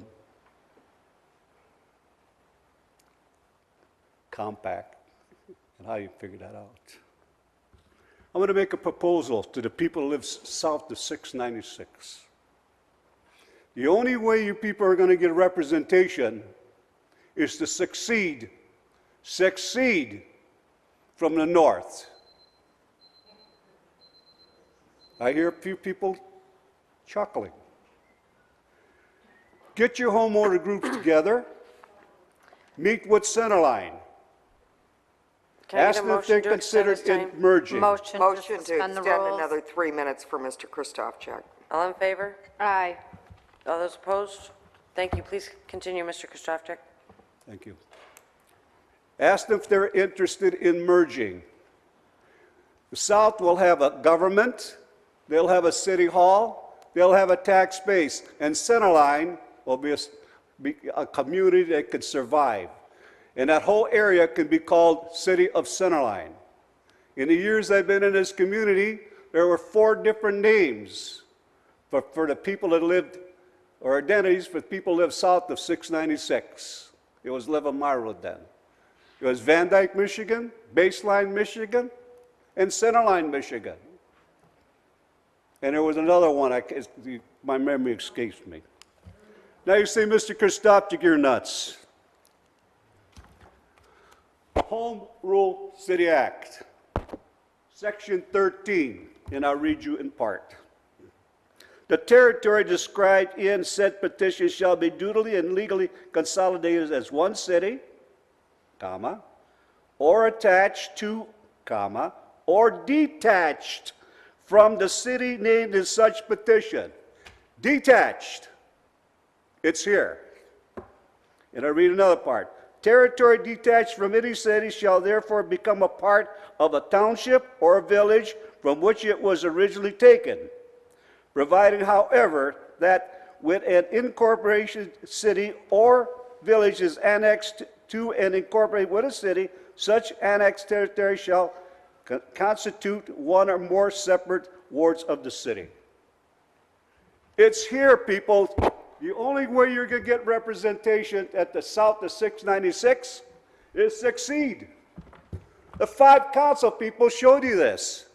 They all have a niche.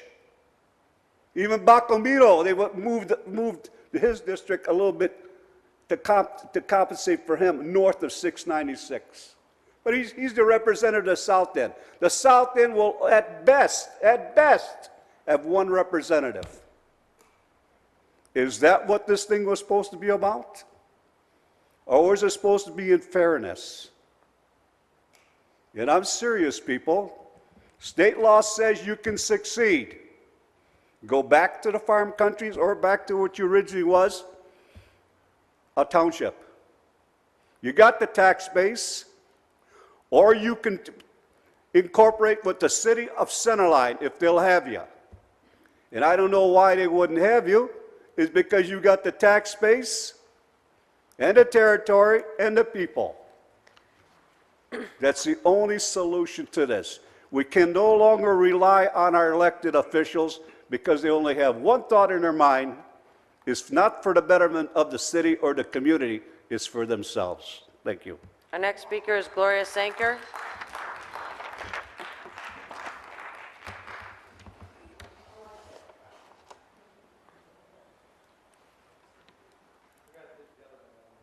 Good evening. Good evening, City Council. Gloria Sanker, lifelong resident here in the city of Warren. It was on the news that in another state, some people came before the Planning Commission and complained that there was a billboard that had some religious verses on it, and they complained that it should be removed because it could cause a distraction for the drivers on the road. The Planning Commission wisely replied, the verses were not a distraction, but putting the prices of gasoline on the billboards were. Many people use the excuse of free speech to use obscene language, to use graffiti, to continue to have pornography on our TV sets, in our front rooms every day. But if we mention God, all of a sudden we're starting a national religion. Good people have to notice what's going on here in America so we can fight it. It all starts with little things like can't say Merry Christmas at Christmas time, can't say God bless you at a graduation commencement, can't have quiet prayer in school, but all the rest of the nonsense going on that leads to robbery, stealing, and every other abuse is protected. If America is going to continue to be America in the next few years, we people have to do something. We have to stand up and be counted. We are supposed to live in the light and not darkness like this government is protecting in about everything they allow and support. When are we going to get tough and say enough is enough? Like giving millions of dollars for abortion instead of redirecting the money to the poor and those with hardships. It's our money, isn't it? Shouldn't we have a say? You either stand for something or stand for nothing, and there is no in between. Lent is a good time to choose sides. Does everybody in America have to sacrifice but Planned Parenthood, who kills babies for a living?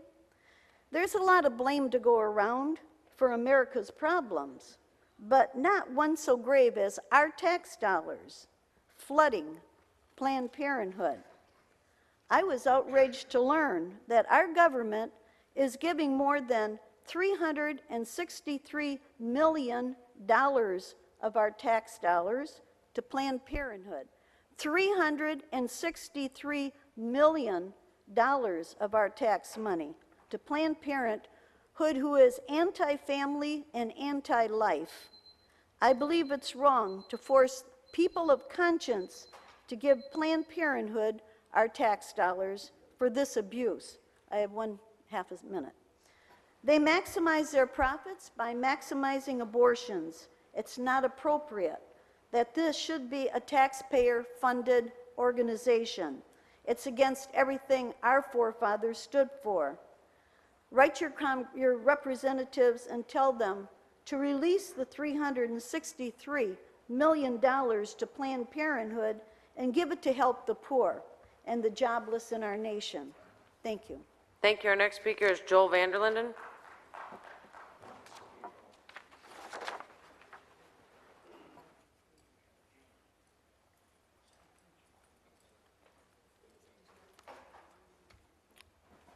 Joel Vanlin, longtime Warren resident. Earlier we had a speaker that was up here who has disillusions of grandeur, who was complaining about the rental department. If this individual simply would have called my office, Mr. Pelichek's, or the general hotline 4662, and informed us that 2 individuals or 2 families have moved into these homes, which we have blocked, we simply would have gone over there, wrote them, took pictures, written them a ticket, because what we can do legally has already been done. We put a hold on the house, so no one's supposed to be living there, and we have signs up on there telling them no one can live there. Can we evict the people immediately? No. Can they sneak in at night when we're not watching? Sure they can. But legally, there's only certain things that we can do. Now, as for the house that was spoke about with the cockroaches, there was a hold put on that house. He cannot rent it legally. We have a sign on there saying the house must be put through city certs. That's put on there to, when people are coming to look at the place, they're educated and they can see it right there and know that there's a problem there. This house that's in question is in constant monitoring of my department and the building department to make sure there's not a problem. We have good neighbors around that house who keep us informed and keep a watchful eye. As for these other two houses that were brought up, I have no problem going there tomorrow, taking due pictures and writing said tickets and taking care of this problem and bringing it to court. Doing it the proper way and the legal way through due process. Thank you and have a blessed day. Thank you. One last time for Terry Burkhart, assuming they've gone home. Mr. Liss, you had submitted a request for speaking during the public portion. I just want to go by past history and the fact that Mr. Wiechek had attempted this and was denied. I think based on the fact that you have the opportunity to place items on the agenda to be discussed, that would be the proper manner in doing so. So with that, we will go to council business item A, or I'm sorry, 14, he asked to be recognized. Council, item number 14, council calendar of pending matters. Mr. Liss had asked that we acknowledge this portion of the agenda, so I'll give the floor to Mr. Liss.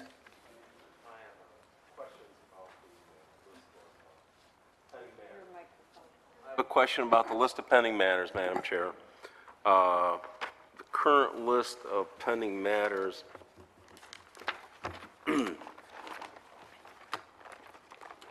a couple of items have been removed from the list of pending matters, one of which was the city vehicles list and resolution. We did get a letter or memoranda from the city attorney's office saying that the request for the information that was requested of council will be tendered to the council no later than April 7th.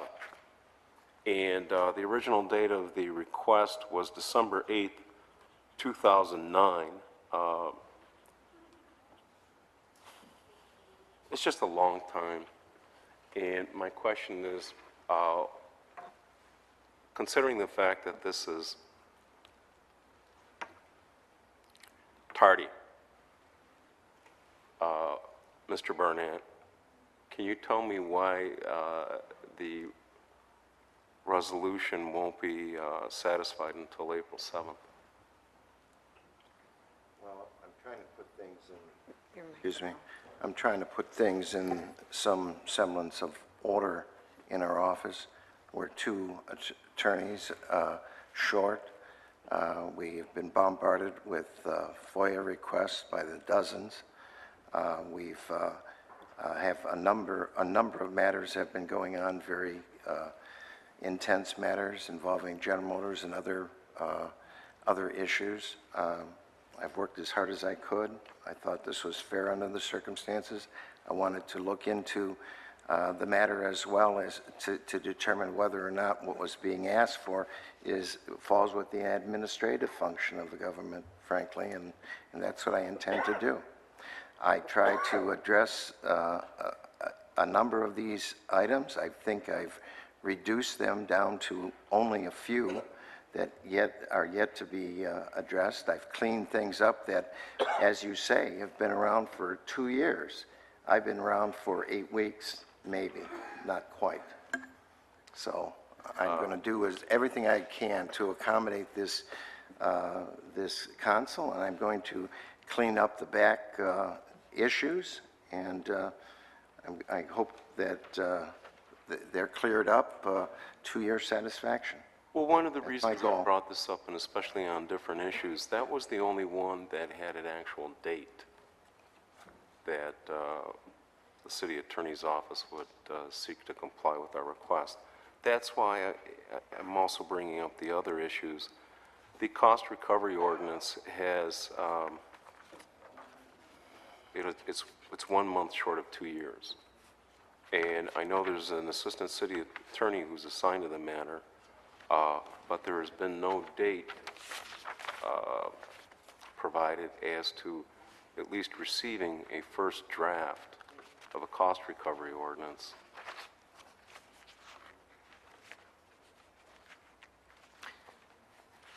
Yes, that matter is being worked on, and I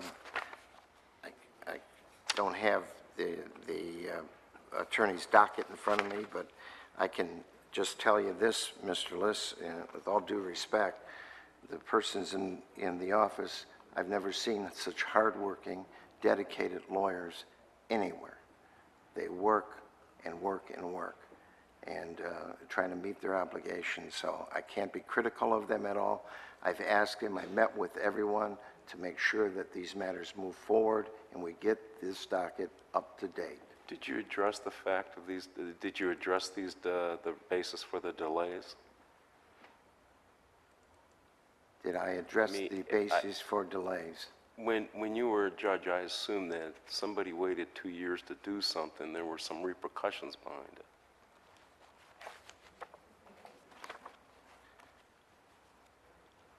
I don't know what you're referring to, repercussions. I can only tell you, Mr. Liss, with all due respect, that I'm dedicated to bringing these matters up to date.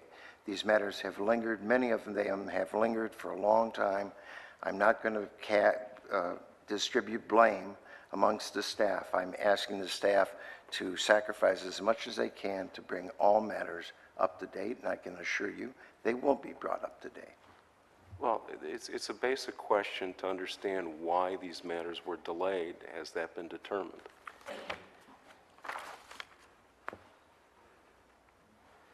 I cannot tell you at this time why any particular attorney did not address an issue.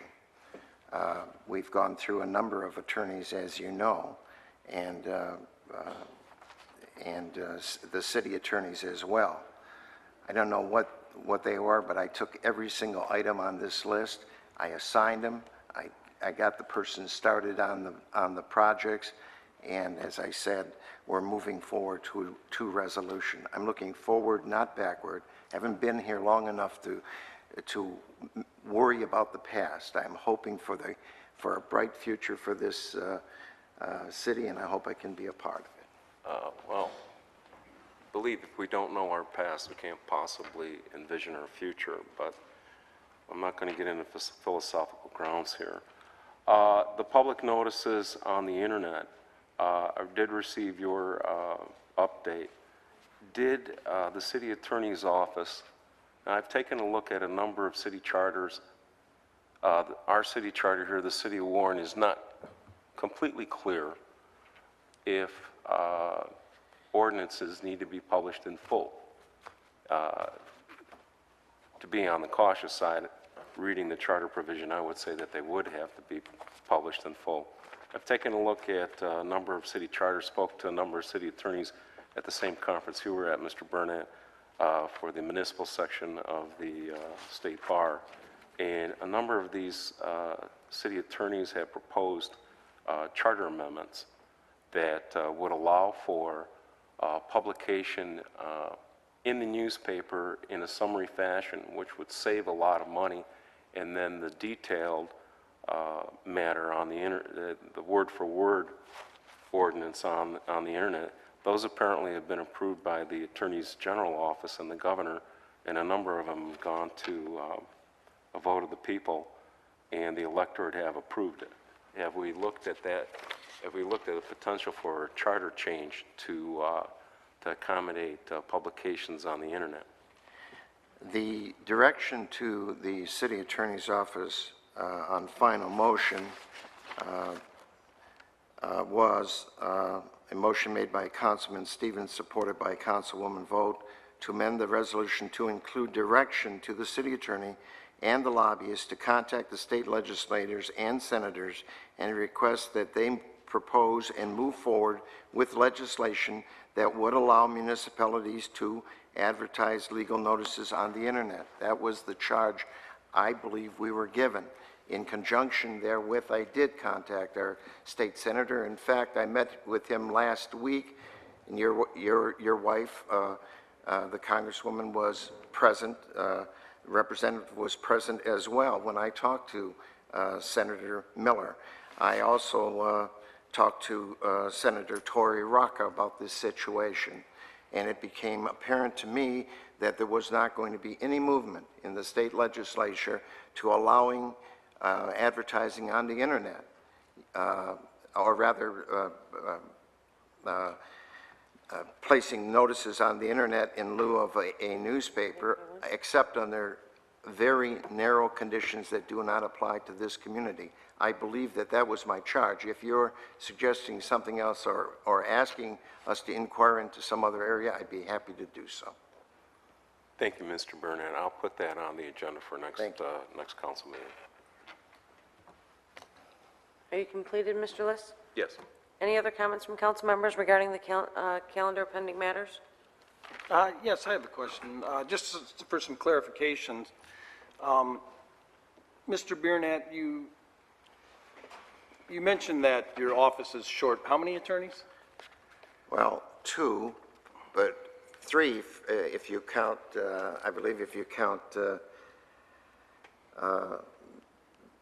Judge Hackle, whose place was never, whose slot was never But we filled. have to keep that open actually for a certain amount of time in the event that he would come back. So there's actually 3 vacancies. I understood there were only 2. I may be wrong. Okay. Okay. But in any event, we are shy attorneys in the office, so, you know, that could be a reason. I'm not saying anything. You also mentioned FOIAs. How many FOIAs have you gotten in the last couple of weeks? About 54. 54 FOIAs. Have they all come from one individual? Primarily. And is that one individual in this auditorium? I don't think that's be productive. I don't think that would be productive. Okay. It's not, that's not the issue. The issue I is understand. I understand, yeah. it takes up manpower. It wouldn't be right to create a situation and then lambaste the person after creating the situation. I agree with you there. Thank you very much, Madam Chair. Madam Chair? Mr. Sadowski? Yeah, I also wanted to just state that the calendar of pending matters, we're roughly down to about 3/4 of a page. I know 2 councils ago, it was almost 3 pages. I mean, they can get quite long. And yes, should issues be addressed on a more timely manner? Yes, they should. But again, from the level that we have, there's a half a dozen, maybe a dozen items that are still pending out there, which is actually a fairly short docket. So just wanted to at least make that point. I don't believe there's even that many. There's cost recovery, which has been to some degree covered by, I believe it was Mary Michaels. The review of records retention was handled by and reported by Annette Guattari-Ross.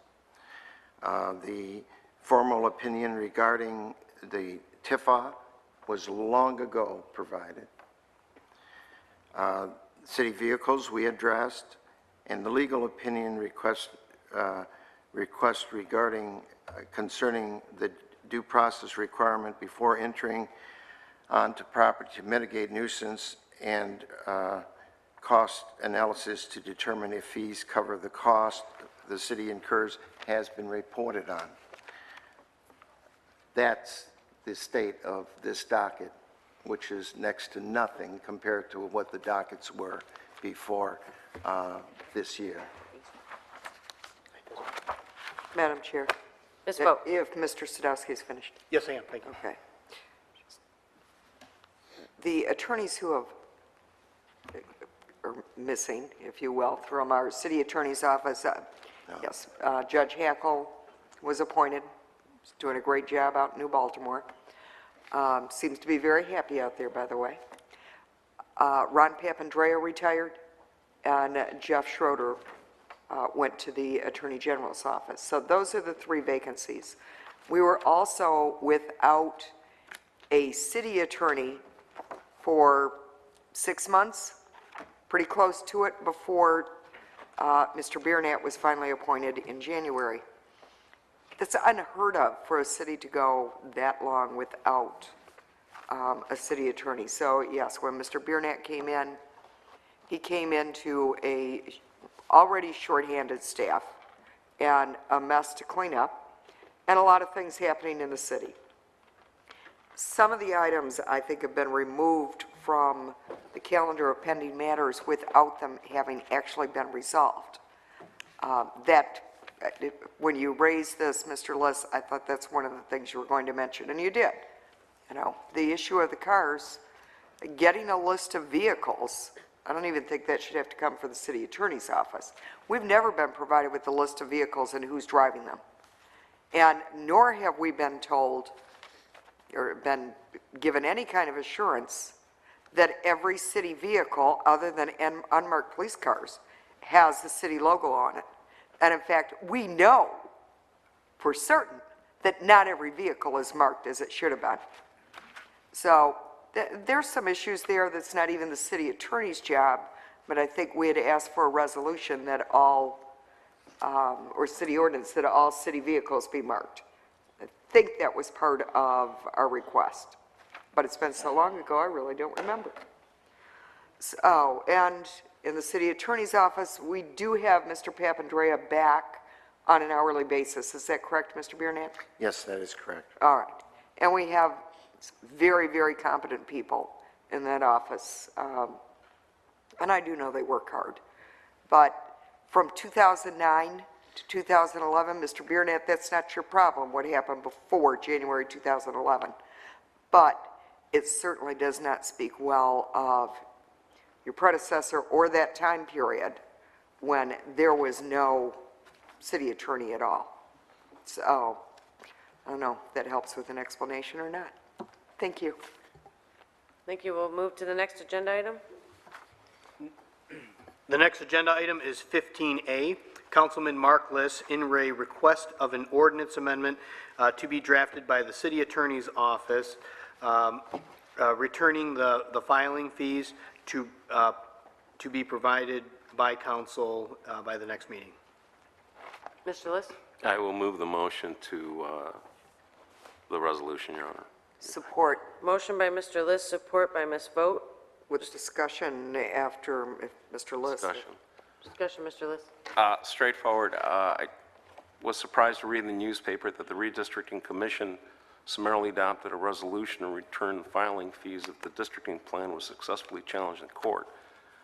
My understanding is, practice of law for 22 years, that there's only, at least that I can think of, there might be more, 3 ways to waive requirements mandated by a law: a statutory grant of authority, a court order, or an action by the city council to repeal or amend the ordinance. I think it's just safer to have the city council amend this ordinance. I don't disagree with the intent of what the Redistricting Commission was trying to do in this instance, although I do disagree with the fact that we do have a districting commission. So I'm moving that the city attorney's office prepare the ordinance change. Since it's already been drafted and a resolution's been passed by the Redistricting Commission, it shouldn't take too much. I am asking for it to be done in 2 weeks because May 10th is the filing deadline, and it takes 2 readings, and it takes 10 days. 3 readings. 3 weeks, next meeting. 3 readings, 10 days, so it's going to be about a month before that goes into effect. So that's why I'm asking for the ordinance change. I think it's better if the council does it. I think the council is the only apparent legislative authority that has the power to do that. Madam Chair? Thank you. May I Mr. address Biernat? this issue? Mr. Liss, I read or I've heard the proposal. I have 2 observations for consideration. It appears that the charter specifically provides for the fees and limits the refund of those fees except as contained within the charter. Now, if I'm correct in my observation, then an ordinance will not be effective to change the charter provision unless there's enabling language within the charter as to that issue. What I think Mr. Voigno was thinking about when he suggested the return of the monies was that in the instance that the districting that has taken place to date falls by way of judicial challenge, then the payment to run in a particular district is in effect a nullity. It's an impossibility. And so in that spirit, I think there was an idea to return those funds. And I think that may be a little bit different, but I just point out these concerns I have about the charter and the way it's written. It's very specific as to the return of funds. I agree with you. And, but in lieu of the fact that I'm not asking for a charter change and that the districting commission has already acted, I think that building on what you're talking about, that we could pass a resolution or an ordinance to the same effect, and I think it would be better if the city council did it than the districting commission, because if the districting commission is challenged, if the whole charter change is challenged and these wards are challenged, then some of the resolutions of the district commission are simply void.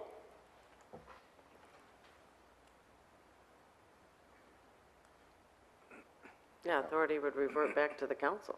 Yeah. Right. And since under state law that the council has the legislative authority to draft the districts, I think it's better perhaps if the city attorney's office looks into it.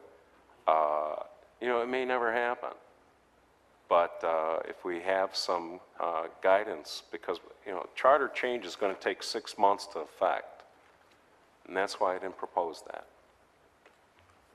Well, you understand my concern. I understand your concerns. You understand my concerns. I will look into that issue specifically as to the passing of a resolution that would provide for the return of monies under limited circumstances. In that case, I'll change my motion to ask the city attorney's office to look into the matter. All right. Thank you. Ms. Vogt, you still support that? Yeah, I still support that. And you want a discussion? If I may, if Mr. Liss, like Mr. Liss, I was surprised when I read the minutes of the redistricting commission, read it in the paper, read it, the minutes, that they had made that provision that they could have the authority to refund fees. And I thought they seriously exceeded their authority when they did so. That was very surprising to me. So I'm glad that this is being looked into. Okay, any other discussion? I'll call the question. Mr. Liss? Yes. Ms. Vogt? Yes. Mr. Warner? Yes. Mr. Stevens? Yes. Mr. Sadowski? Yes. Mr. Green? Yes. Ms. Comartin? Yes. Mr. Buckamina? Yes. Camp, yes. The motion passed unanimously. Next agenda item is 15B, Councilman Mark Liss, in re request of City Council to schedule a closed session for the purpose of discussing labor strategy. Mr. Liss? Thank you, Madam Chair. In light of the fact that Governor Snyder has published, although I can't find them online, apparently published his guidelines for cities and municipal entities to recoup some of the withheld revenue, statutory revenue sharing, which Warren's portion is about $3.1 million. And the fact that we're currently, and I don't want to get into details with this because we're currently in negotiations with a major labor union, I'm proposing that we have a closed session for the purpose to be updated on the status of that, those labor negotiations. I've only heard unofficially that the contract failed by a vote of 95 or 97% to the whatever. I'm also requesting that the lead attorney on this matter, Howard Schiffman, be present, because if we're going to go forward, and if we need to determine how we're going to go forward, the next step could be quite expensive. So I'm proposing a closed session with an update of the labor negotiations with one of our major unions here, and that we have Howard Schiffman there also to present a strategy as to what the administration and what they recommend to the city council. What date are you asking for? What day? What date? We might as well set a date right now then. Any day. I know we're coming up to budget season. I don't expect this to take more than a half hour to an hour. I have a motion by Mr. List. Is there support? Support. Support by Ms. Vogt. Would the 28th or 29th, that's a Monday or Tuesday of next week? That's fine with me, whatever the council's preference. Maybe if we if the resolution passes, then we can poll the council as to the date. And of course, Mr. Schiffman, Howard Schiffman, is quite busy representing other municipalities. I know he's always busy at night. Okay. All right, any other discussion? Then I'll call the question. I'm sorry. Did you ask for the floor, Mr. Stevens? No? All right. No. Mr. List? Yes. Ms. Vogt? Yes. Mr. Warner? Yes. Mr. Stevens? Yes. Mr. Sadowski? Yes. Mr. Green? Yes. Mr. Buck? Yes. Ms. Comartin? Yes. Camp, yes. The motion passed unanimously. Item 15C, Councilwoman Kathy J. Vogt, discussion in Ray, comments made at January 11th, 2011, City Council meeting in Ray, Dave Koss, previous employment with Macomb Township. Ms. Vogt? Thank you, Madam Chair. This matter does not require any council action. Mr. Koss is here. I would ask to suspend the rules to allow Mr. Koss to come up to the podium, and there might be some interaction here. Support? Motion to suspend the rules supported by Mr. Stevens. All in favor? Aye. Those opposed? Good evening, Mr. Koss. This matter is here because back in January, in our January 21st meeting, I was questioning Mr. Koss regarding a raise, and which was a pretty significant raise, and he indicated that he had worked for Macomb Township, and I inquired that if he was asked to leave that position, and Mr. Koss indicated he retired. And then in January, at our January 11th meeting, there was some conversation between Mr. Ganem and myself,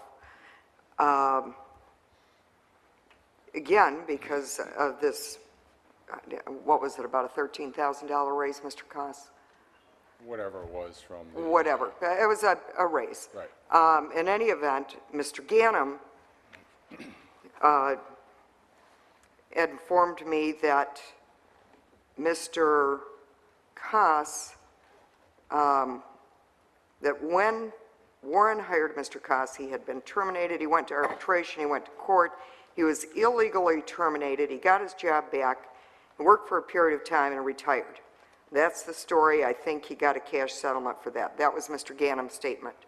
And I, again, commented that my information was not, even though I had searched, that you had been reinstated to your position with Macomb Township. A little more conversation, and I had said that I would like to see the documents for reinstatement, because what I had is that the reasons you were terminated are basically reasons of dishonesty. That's the transcript. I got letters from Mr. Koss's attorney telling me that because I used the word dishonesty They wanted to sue me for defamation of character. Am I right, Mr. Koss? You read the letter, Ms. Vogt. Okay, that's, all right. So, my agreement was, or what I informed Mr. Koss's attorney, was that I would put it on the agenda and we would kind of go through it, and he demanded an apology, and maybe an apology is owed, maybe not. So, we'll just go through kind of the history here. You did work for Macomb Township in the water division. You were the water superintendent, correct? Yes, I was. Okay. You also worked in the, as a volunteer fighter in Macomb Township at the same time? Yes, I was. Okay. On July 9th, 2008, and I'm reading from the Macomb Township Board of Trustees minutes. On July 9th, 2008, there's a motion by, I'm not sure how to say the name, Coase, seconded by Nevers, to discharge David Koss, Water and Sewer Superintendent, from employment with Macomb Township for the following reasons. 1, failure to provide information regarding a change in dependent eligibility in accordance with Article 33, Section 2 of the Collective Bargaining Agreement. Excuse me, I'm sorry. Is this the minutes from January 11th as they were stated? January 9th, 2008, Macomb Township. Okay, can I just ask, why are we rehashing that? I don't know what that has to do with it. Because I am being threatened with a defamation suit. Okay. The issue is, were my comments untrue? And therefore, if they were false, then of course it would be defamatory. Sure. Okay, but I guess... So I just want to make the, as Mr. Koss's attorney asked, that we have a clear record. I want to have a clear record. I mean, this is, he wanted it at council. I am accommodating. I am sorry to put everyone else through this, certainly at this hour. I have no objection to you making a clear record. I just didn't quite understand the purpose of, you know, I didn't know what the agreement is between you and Mr. Koss's attorney as far as what needs to be stated to hopefully resolve the matter. I don't know. Well, that's what I'm hoping, is that I can resolve it, and if I just Madam go President, through may I this speak? and we establish what did happen, and why I would have had the opinion maybe that he was terminated for reasons of dishonesty. Okay. Mr. Koss, did you have a comment? Yes. Madam Chairperson, I'm just shocked to see that this is even going to be brought up at this venue, especially my personal life and my past. I was hired here by the City of Warren with my credentials, my background, and my years of experience. I think I've shown that over the last 14 months I've been here. I don't think any of this past needs to be brought up at this time.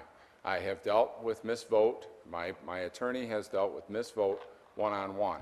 They can relay correspondence back and forth, and I was not being told that this was all going to be brought up word for word of my past in front of the City Council and 130-some thousand members of, or residents of this community. That's what I was looking, I thought this was an agreed upon situation, and Ms. Vogt received the letter, Ms. Vogt, excuse me, Ms. Vogt received the letter from my attorney, exactly what needed to be stated, and not to go through my personal life, and I don't think I deserve that to be up here at this time. Well, Mr. Koss, when you threaten through your attorney to sue me for defamation, because what you're saying is that my statements were not true, which is kind of what Mr. Ganem was saying, is that my statements weren't true. I told your attorney in writing that what I would do is go through the public record, the documents that I was relying on, and we would go through those with what happened, and actually I told him I would go to the point, I thought your agreement with Macomb Township was confidential. So I didn't want to violate your confidentiality agreement other than to say, based on your agreement, you resigned. But then your attorney wrote me back and said, the agreement's not confidential. So he didn't want me to just say, you were allowed to resign. Okay, Now, sorry, I need to interrupt here for a second. we can Mr. Biernet- end this right now. Ms. Vogt, excuse me one second. I need clarification from Mr. Biernet. I don't want to put the city as a whole in jeopardy of the fact that Exactly, we're allowing this exactly. to continue on. So I don't know, I want to accommodate Ms. Vogt and Mr. Cost to get a resolution, but I don't know where we stand as a body in this format.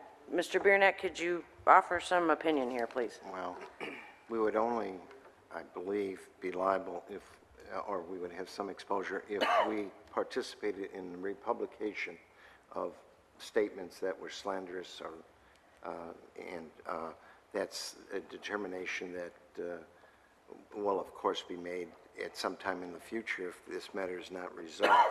My concern is, Ms. Vogt has clearly stated that she's had communication with his attorney. Mr. Costa said that he was not aware that this would be a discussion in regards to his past.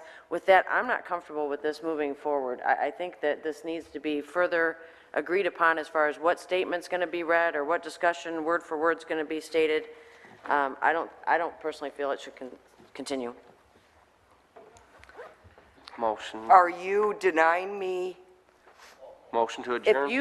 If there is a concise statement, whether it be a form of an apology or some retraction that needs to be stated for your own personal benefit in this situation, I have no objection to that, but to rehash the history of how it all came to be, I think we're putting the city at risk. We're not, what I'm looking at is a public record, okay?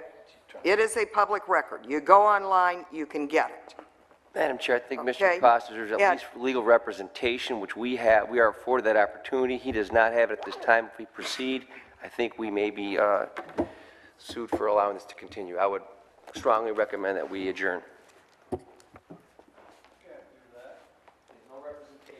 Well, I don't know, because we're not in a court of law. I don't know what was agreed to. I was not given the background to it. I want to facilitate some kind of agreeable end to whatever the situation is, but I'm not comfortable. I can sympathize or empathize with Mr. Cost that if I were in that position, I don't care to have that all rehashed. What's the point that we need to go forward? Well, if I may, because I did have the floor. And I have the right to reverse that if there's a point of clarification. But you may have the floor again if you would like to move the situation forward without rehashing the past. I would very much like to move forward. Mr. Koss, the statements I made, that you were terminated with allegations, okay? That your conduct was less than admirable, okay? That was the allegation, wasn't it? From this point, I am not going to speak anymore. Okay. I will. You went through a hearing. This is- You got an agreement with Macomb Township. You were never reinstated. Ms. Vogt, what is your point to this? The I'm gonna point be very is you're frank right here. challenging, What is your point to this? you were threatening. You called me a liar at one of the council meetings, and then another may I speak, please? No, wait a minute. May I I speak? never called you a liar. You said I was dishonest. You said I was dishonest, and also, That's not what I said. You badgered me at a council meeting that I wasn't even here at. You Madam couldn't Chair. wait for me to be here. I would like this Please to be conclude. adjourned, please. Madam Chair. Mr. Cost has a right to defend himself to the He things doesn't. that he's not in court. So far, no one has allowed me to finish a statement, and he doesn't have the right to demand an adjournment. I didn't ask for it. I didn't say I acknowledge his adjournment. Okay. Mr. Green, what did you want to comment? No, I don't want the floor. Oh, I thought you had just asked for the floor. No, it's... Ms. Vogt. I would like this to end, but I did not call you a liar. And what I said was that you were terminated for reasons of dishonesty. which are basically reasons of dishonesty. I didn't say you were dishonest. I said that was the record. That's what I relied on. And still, you, through your attorney, said you're going to sue me for defamation. But nothing I said was false. Ms. That's Vogt. all I'm looking for. Wasn't that, Ms. Vogt, you said in a council meeting that I was not here, that I was dishonest to the council. the statement That I said I made? retired from Macomb Township, and you said I was dishonest. Now we're bringing up all of my past. I don't think my past was looked into when I was hired here with the city. And I don't think this has to be brought out at this venue. You So you're not attacked me, proud Ms. of it, Vogt, are you you? attacked me at a meeting that I was not here for. And you went into my background and you held up papers that you had from previous board meetings in Macomb Township. Now, wouldn't you think I should have a right to be here to defend myself? And now, through the course of my attorney and you, discuss this issue and what needed to be resolved. And you decide that you're going to resolve it with bringing everything out. To show you that my To statement show was you, true. to show me what? To discredit me even more. No. This department, Ms. Vogt, may I have No, 1 second? may I respond? Should acknowledge you at this Because point. the statements you're making are not true. I was careful, and I thought I was being tactful in not raising the issues when you were here. I told you I was surprised you would raise your prior employment, and I got the transcript, okay? I You asked asked the you, were question you of asked to prior leave that employment. position? And you said you retired. And what does the paperwork show? The paper, well, that's what I was going to read. Well, You no, don't we want don't me need to go through all this paperwork. I okay. don't think that 130,000 residents need to see this. And that is why, Mr. Koss, I didn't... Do we bring up everybody else's past here? in the May I city? finish? Sure. I deliberately did not bring up those allegations during the meetings. And did I? Well, you raised your employment, but I'm telling you, Did I go through everything Let me of my finish, Mr. of my Koss. past? Let me finish. But for the threat of defamation, but for these letters from your attorney threatening me, I would never bring up these allegations. I was not questioning your prior employment. I knew, but I wasn't bringing it up, and I deliberately did not. Even when you weren't here with Mr. Ganem, I did not bring it up. But when Mr. Ganem wants to tell me that, you know, you were back working in Macomb Township, and you retired, and that you'd been reinstated, that wasn't accurate. Yes, you were reinstated with the fire department, and yes, you were given money for that. But that's not true of the water division. You were allowed to resign, and I am not, at your request, okay? I will not read the rest of these allegations. But what I said at the council meeting was true. And I did not defame you in any way, all right? Your attorney asked me to put this on the agenda. What did you think I was going to do? Sit up here and say, gee, Mr. Koss, I just made this stuff up? I didn't. You know I didn't. And I tried to not get into the details, all right? I didn't push. Mr. Ganem pushed, you pushed, all right? We can drop it. We can let it go now, if that's what you prefer. But if I'm going to continue to be threatened with defamation, and other things. Ms. Vogt, Then we'll have to get into it. But for right now, you want to drop it? I'll drop it. And I did ask your attorney if he would be here tonight, and he told me no, but you would. did you speak to my attorney? Only in writing. I didn't see anything in writing that you asked the attorney or if my attorney was going to be here, so. Well, actually, Anyways, Miss, it was email. I've got it. You want to see it? no. Okay. This was I on believe- either Thursday or Friday of last week. I when believe that should be some confidentiality between my attorney and you, obviously. There's no confidentiality well- between your attorney and me. There's only confidentiality between your attorney and you. I don't know what you two spoke about. Okay. But I am not here tonight for you to go through page by page of my past. Did and you what hear me happened in say Macomb I was Township. not going to You do s- that? but If you- we you said this is started an off- end. You started off with the dates and times and what I was fired for, because you have to make sure that you put that in there, okay? Because your And attorney what- called and- me. And you know the rest of the documentation and what happened with that. I I do. was exonerated from that. No, you were not exonerated. In the fire department, yes. Okay. Let's not get into that.